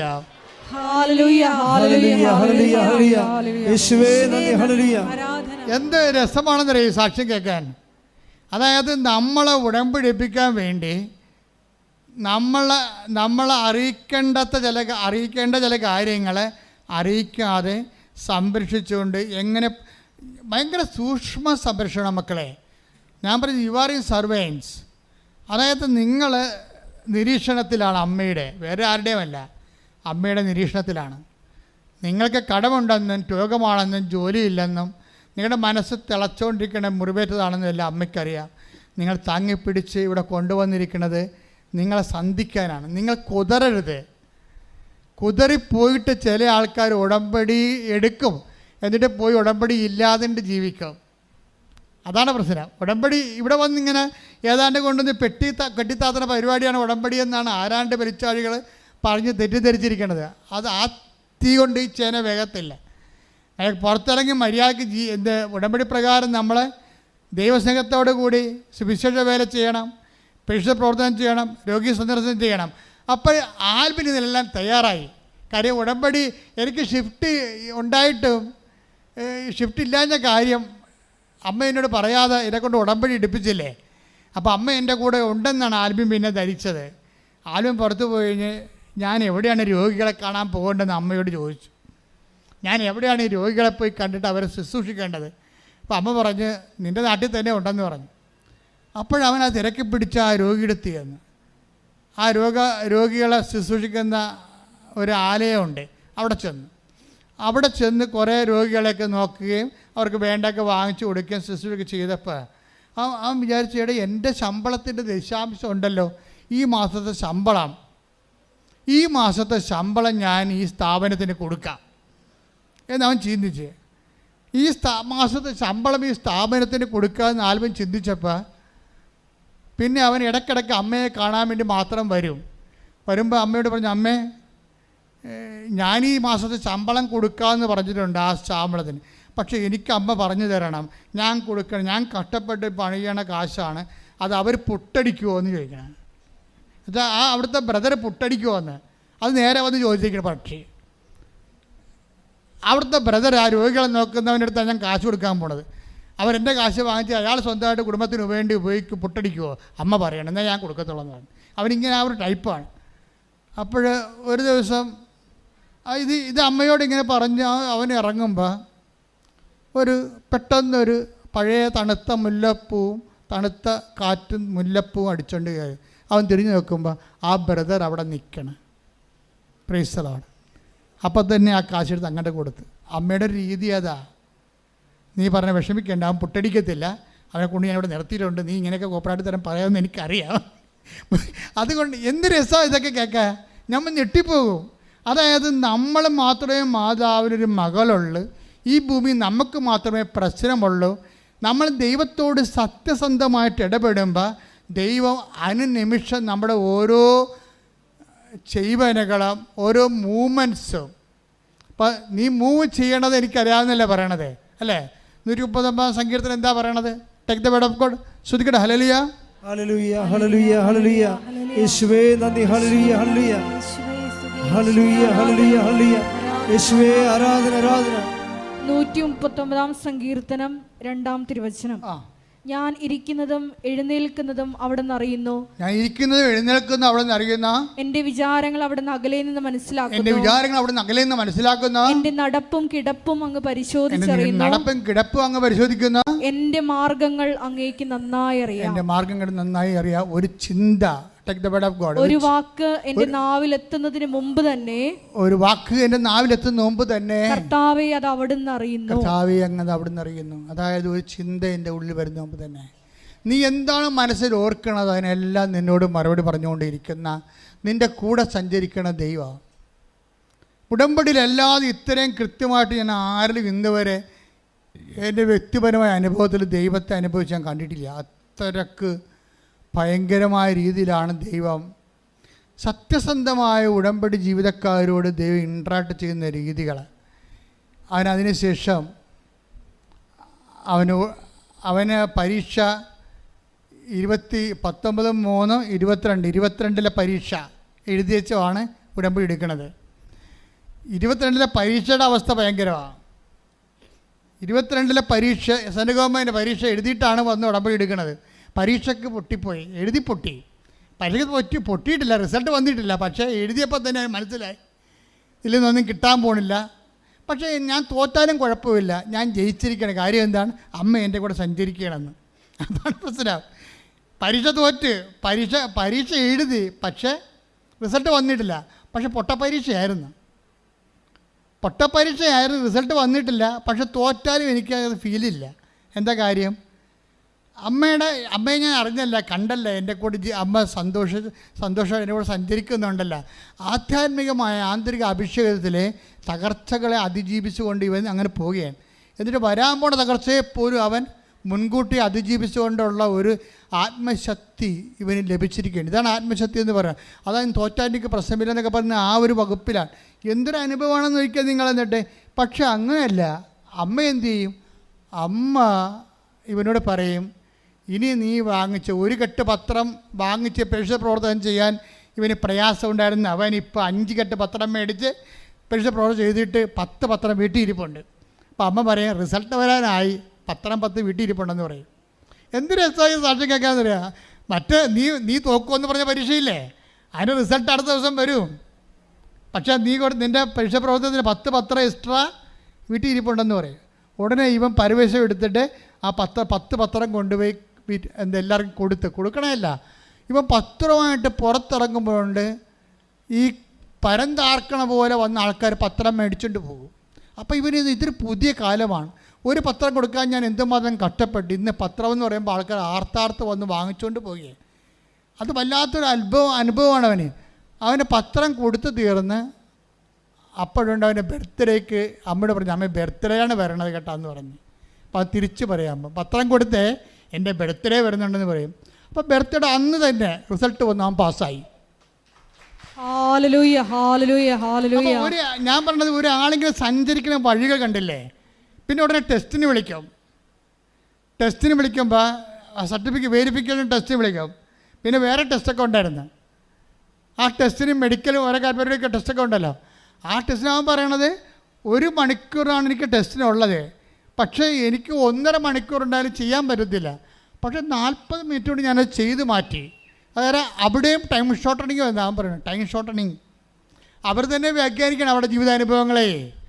1 മണിക്കൂർ കൊണ്ട് 1.5 മണിക്കൂർ കൊണ്ട് എഴുതേണ്ട പരീക്ഷ 1 മണിക്കൂറെ കൊടുത്തിട്ടുള്ളെങ്കിലും 40 മിനിറ്റ് കൊണ്ട് അമ്മ അത് ചിക്കാതെ എഴുതി തീർത്ത് കളഞ്ഞു. അതാണ് അതിൻ്റെ പറയും, ഇതാണ് ടൈം ഷോർട്ടണിങ് എന്ന് അമ്മ എനിക്ക് തന്ന ടൈം ഷോർട്ടണിങ് എന്ന് പറയും. പിന്നീട് അവനെ സർട്ടിഫിക്കറ്റ് വെരിഫിക്കേഷന് വിളിക്കും. സർട്ടിഫിക്കറ്റ് വെരിഫിക്കേഷന് വേണ്ടി വിളിക്കുന്ന ആൾ ഹൈദരാബാദിൽ നിന്നൊരു ഹിന്ദിക്കാരത്തെ വിളിക്കും. ഇംഗ്ലീഷ് ഹിന്ദിയിൽ സംസാരിക്കും. നിനക്ക് 1-ാം തീയതി 2-ാം തീയതി സർട്ടിഫിക്കറ്റ് വെരിഫിക്കേഷൻ ആണെന്ന് പറയും. അപ്പോൾ ഉടനെ യെസ് മാഡം ഞാൻ റെഡി എന്നൊക്കെ പറഞ്ഞ് ഞാൻ ഓക്കെ ആണെന്നൊക്കെ പറയും. പക്ഷേ ഇവൻ പറയും, എൻ്റെ സർട്ടിഫിക്കറ്റ് വെരിഫിക്കേഷൻ ഈ ഹിന്ദിക്കാരത്തിനെ വരണമെങ്കിൽ എൻ്റെ കാര്യം കട്ടപ്പോയിരിക്കും. എനിക്ക് ഹിന്ദി അറിയാൻ പറ്റും, മണ്ണം കേട്ട് അറിയാൻ പറ്റില്ല. അമ്മേ എങ്ങനെയെങ്കിലും മലയാളി വെക്കാൻ പറ്റുമോ എന്ന് ചോദിക്കും. ഉടനെ രാത്രി ആകുമ്പോൾ ഒരു മലയാളി വിളിക്കും, ഞാനാണ് നിൻ്റെ സർട്ടിഫിക്കറ്റ് വെരിഫിക്കേഷൻ ചെയ്യണമെന്ന്. ശ്രുതിക്കട്ടെ ഹല്ലേലൂയ. നിങ്ങളെ ഒന്ന് ചിന്തിച്ച് നോക്കിക്കേ, ഇതെന്നാ പരിപാടിയാണ്. അവനെന്താ പറഞ്ഞത്, ഹിന്ദിക്കാരത്തിയോട് ഞാൻ സർട്ടിഫിക്കറ്റ് വെരിഫിക്കേഷൻ ചെയ്താൽ എനിക്ക് ഹിന്ദി അറിയാൻ പാടില്ല, പണി മേടിക്കും ഞാൻ. അതുകൊണ്ട് എനിക്ക് വേണ്ടി അമ്മ ഒരു മലയാളിയെ വെക്കണം. 2.5 മണിക്കൂറിനുള്ളിൽ അമ്മയോട് മാത്രമല്ല പറഞ്ഞത്, അവരോട് പറഞ്ഞതല്ല, ആ മലയാളി വിളിക്കുവനെ ഉടനെ, ഞാനാണ് നിൻ്റെ സർട്ടിഫിക്കറ്റ് വെരിഫിക്കേഷൻ ചെയ്യണമെന്ന്. ആ സർട്ടിഫിക്കറ്റ് വെരിഫിക്കേഷൻ കഴിഞ്ഞപ്പോൾ ഇവന് അടുത്ത പ്രശ്നം വരാൻ പോണത്, ഇവന് മെഡിക്കൽ സർട്ടിഫിക്കറ്റ് വേണം. അതിൻ്റെ കയ്യിരിക്കണത് ഒരു ജൂനിയർ സർജൻ്റെതാണ്. അത് പറ്റത്തില്ല, റിജക്റ്റാണെന്ന് പറയും. അത് സീനിയർ സർജൻ്റെ വേണമെന്ന് പറയും. അപ്പോൾ സീനിയർ സർജന് വേണ്ടി എറണാകുളത്ത് വന്നിട്ട് എറണാകുളം ജില്ലാ ആശുപത്രിയിലേക്ക് സീനിയർ സർജനെ കാണാൻ വേണ്ടി ഇറങ്ങുന്ന സമയത്ത് വണ്ടി തിരിഞ്ഞ് കളമശ്ശേരി മെഡിക്കൽ കോളേജിലേക്ക് പോകും. അവിടെ ഇവൻ ചെല്ലുമ്പോൾ സീനിയർ സർജൻ കാത്തു നിൽക്കല്ലോ ഇവനെ. ഒരു മാഡം കാര്യം പറയും, എൻ്റെ അവസ്ഥ ഇതാണെന്ന് പറയും. 1 മണിക്കൂറിനുള്ളിൽ സർട്ടിഫിക്കറ്റ് വെരിഫൈ ചെയ്ത് സർട്ടിഫിക്കറ്റ് കൊടുക്കും. അതായത് മാതാവ് ഒരു കാര്യം ഏറ്റെടുത്ത പിന്നെ എണ്ണയിട്ട യന്ത്രം പോലെ നീ എങ്ങോട്ട് പോകണം, നീ നടക്കേണ്ട വഴി എന്ന് ഞാൻ എപ്പോഴും പറഞ്ഞില്ലേ, നീ നടക്കേണ്ട വഴി നിൻ്റെ മുഖത്ത് നോക്കി ഉപദേശിക്കുക മാത്രമല്ല, നിന്നെ കൂട്ടിക്കൊണ്ടുപോയിരിക്കും. കൈയടിച്ച് കർത്താവോട് ആൽബിൻ്റെ സാക്ഷ്യം കേട്ടപ്പോൾ ഇന്നലെ പറഞ്ഞ സാക്ഷ്യമാണ്.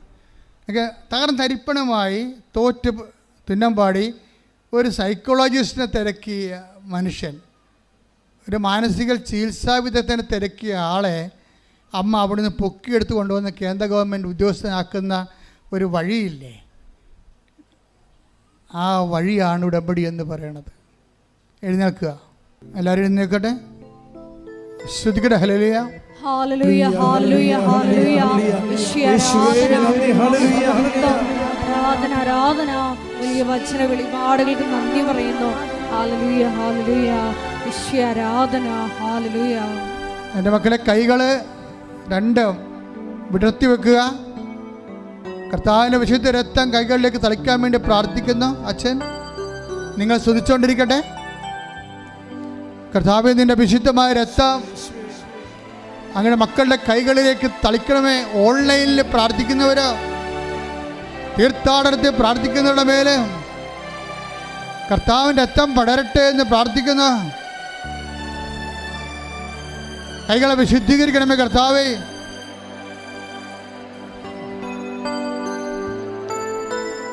രണ്ട് കൈകളും നെഞ്ചത്ത് വെച്ചുകൊണ്ട്, നെഞ്ചില നെറ്റിയിലും വെച്ചുകൊണ്ട് അതിശക്തമായി ശ്രദ്ധിക്കട്ടെ. രോഗശാന്തി പ്രാർത്ഥനയുടെ സമയമാണ്. കർത്താവെ, അന്ധന് കാഴ്ച നൽകിയവനെ, കർത്താവെ ചെകിടിന് കേട് നൽകിയവനെ, കർത്താവെ ഊമന് സംഭാഷണ ശക്തി നൽകിയവനെ, കർത്താവെ മഹോദരോഗ്യം സുഖപ്പെടുത്തിയവനെ, കർത്താവെ തലവാരോഗ്യം സുഖപ്പെടുത്തിയവനെ, കർത്താവെ മരിച്ചവനെ ഉയർപ്പിച്ചവനെ, നിന്റെ തിരുനാമം സ്തുതി പറയുന്ന കർത്താവെ, ഉച്ച മുതൽ ഉള്ളങ്കാൽ വരെ ഓരോ കോശങ്ങളിലും ഓരോ പെശികളിലും രക്തഞരമ്പുകളിലും ആന്തരിക അവയവങ്ങളിലും തലച്ചോറിലും തൊണ്ടയിലും ഹൃദയത്തിലും കരളിലും ഉദരത്തിലും കുടലിലും ആന്തരിക അവയവങ്ങളിലും ഗർഭാശയത്തിൽ മൂത്രാശയത്തിൽ ആമാശയത്തിൽ വൃഷണങ്ങളിൽ കർത്താവ് അസ്ഥികളിലെ പേശികളിൽ കർത്താവിൻ്റെ രക്തം പടരട്ടെ. ഉച്ച മുതൽ ഉള്ളങ്കാൽ വരെ കർത്താവിൻ്റെ രക്തം പടരട്ടെ. നടുവിലെ കിഡ്നികള്, കരളുകള്, ഹൃദയം, സ്പോണ്ടിലോസിസ്, ഞരമ്പുകള്, നാടിഞരമ്പുകള്, അസ്ഥികള്, നടുവല്ലുകള്, ഇടുപ്പല്ലുകള്, എല്ലാ ക്യാൻസർ രോഗികള്, കരരോഗികള്, കിഡ്നി രോഗികള്, ത്വക്ക് രോഗികള്, അർസസ് രോഗികള്, അൾസർ രോഗികള്, PCOD രോഗികള്, കർത്താവേ എയ്ഡ്സ് രോഗികള്, യേശുവിൻ്റെ നാമത്തിൽ എപ്പിലെപ്സി രോഗികള് കർത്താവിൻ്റെ നാമത്തിൽ സൗഖ്യം പ്രാപിക്കട്ടെ. കർത്താവിൻ്റെ നാമത്തിൽ സൗഖ്യം പ്രാപിക്കട്ടെ. യേശു ക്രിസ്തു ഉന്നതമായ നാമത്തിൽ സഭയുടെ അധികാരത്തിൽ കുരിശിൻ്റെ അടയാളത്തിൽ ദൈവശക്തിയാൽ മാർഗരോഗങ്ങൾ തീരാവേദികൾ യേശുവിന്റെ നാമത്തിൽ മാറിപ്പോകട്ടെ. സുഖപ്പെട്ടുകൊണ്ട് യേശുവിന്റെ നാമം മഹത്വപ്പെടുവാൻ ഈ ആരാധനയിലൂടെ കരുണയാകണമേ. Hallelujah hallelujah.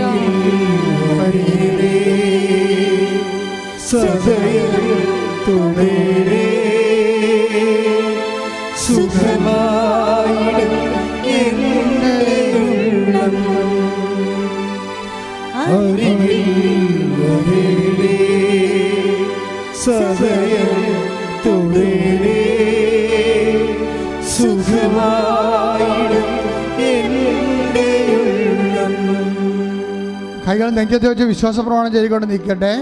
ജോലിയില്ലാത്തവര്, വീടില്ലാത്തവര്, കുടുംബ തകർച്ച വന്നവർ പോയവര്, തൊഴിൽ തകർച്ച വന്നു പോയവര്, വരുമാനമില്ലാത്തവർ വരെ, മുട്ടിയവര്, കുടുംബ ബന്ധങ്ങൾ അകന്ന് ജീവിക്കുന്നവർ, അങ്ങനെ വ്യത്യസ്തങ്ങളായ വിഷമത അനുഭവിക്കുന്നവർക്ക് വേണ്ടി പ്രാർത്ഥിക്കുന്ന സമയമാണ്. ശ്രുതികട്ടെ കർത്താവേ, ശ്രുതികട്ടെ.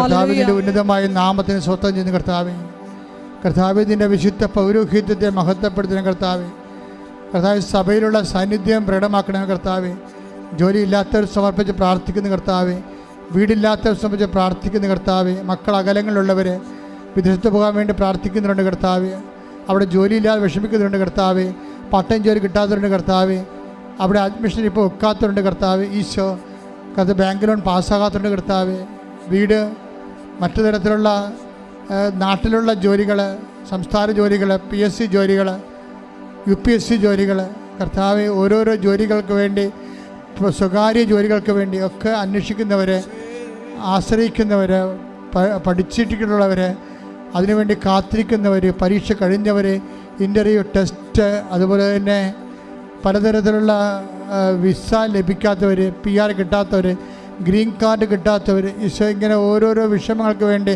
പ്രത്യേകം പ്രാർത്ഥിക്കുന്നവർ, ഈ ആഴ്ചയിൽ ഈ മാസത്തിൽ ഇൻ്റർവ്യൂ ഉള്ളവർ, ടെസ്റ്റ് ഉള്ളവർ, യാത്ര ഉള്ളവർ, അവരെല്ലാവരും സംബന്ധിച്ച് പ്രാർത്ഥിക്കുന്ന യേശുക്രിസ്തു ഉന്നതമായ നാമത്തിൽ സഭയുടെ അധികാരത്തിൽ കുരിശിൻ്റെ അടയാളത്തിൽ ജീവിത ദുരിതങ്ങൾ, തടസ്സങ്ങൾ മാറിപ്പോകട്ടെ എന്ന് പ്രാർത്ഥിക്കുന്ന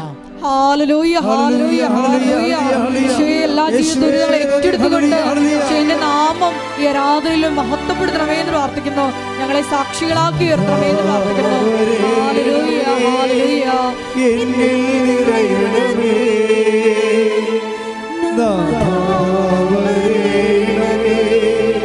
സൗഖ്യം നൽകണമേ, നാഥാവരേണമേ, എന്നിൽ നിറയണമേ, നാഥാവരേണമേ, സൗഖ്യം നൽകണമേ. മുട്ടി നിൽക്കുക. അച്ഛൻ പറയാത്ത വിഷയങ്ങൾക്ക് വേണ്ടി ഓർത്ത് നിങ്ങളുടെ വിഷയം റെഫർ ചെയ്തിട്ടില്ലെങ്കിൽ, അൾത്താരെ പറഞ്ഞിട്ടില്ലെങ്കിൽ ഇപ്പോഴേ പരിശുദ്ധ അമ്മയുടെ മാധ്യസ്ഥത ഈശോയ്ക്ക് സമർപ്പിക്കുക.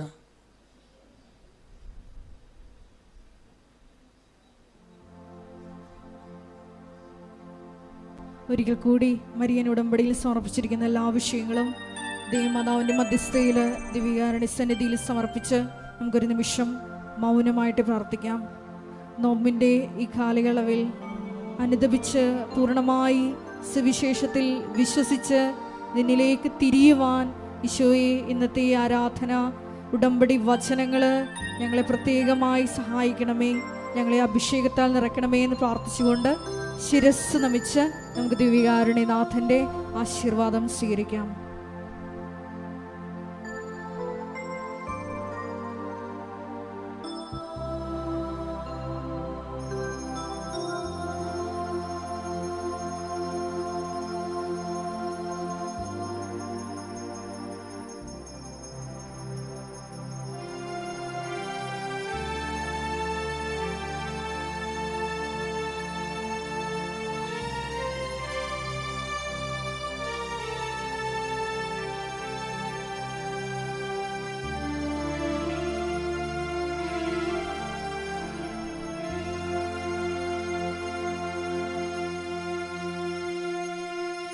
പരിശുദ്ധ പരമമാ ദിവ്യകാരുണ്യമേ, എന്നും അങ്ങേയ്ക്കാരാധന. പരിശുദ്ധ പരമമാ ദിവ്യകാരുണ്യമേ, എന്നും അങ്ങേയ്ക്കാരാധന. പരിശുദ്ധ പരമമാ ദിവ്യകാരുണ്യമേ, എന്നും അങ്ങേയ്ക്കാരാധന.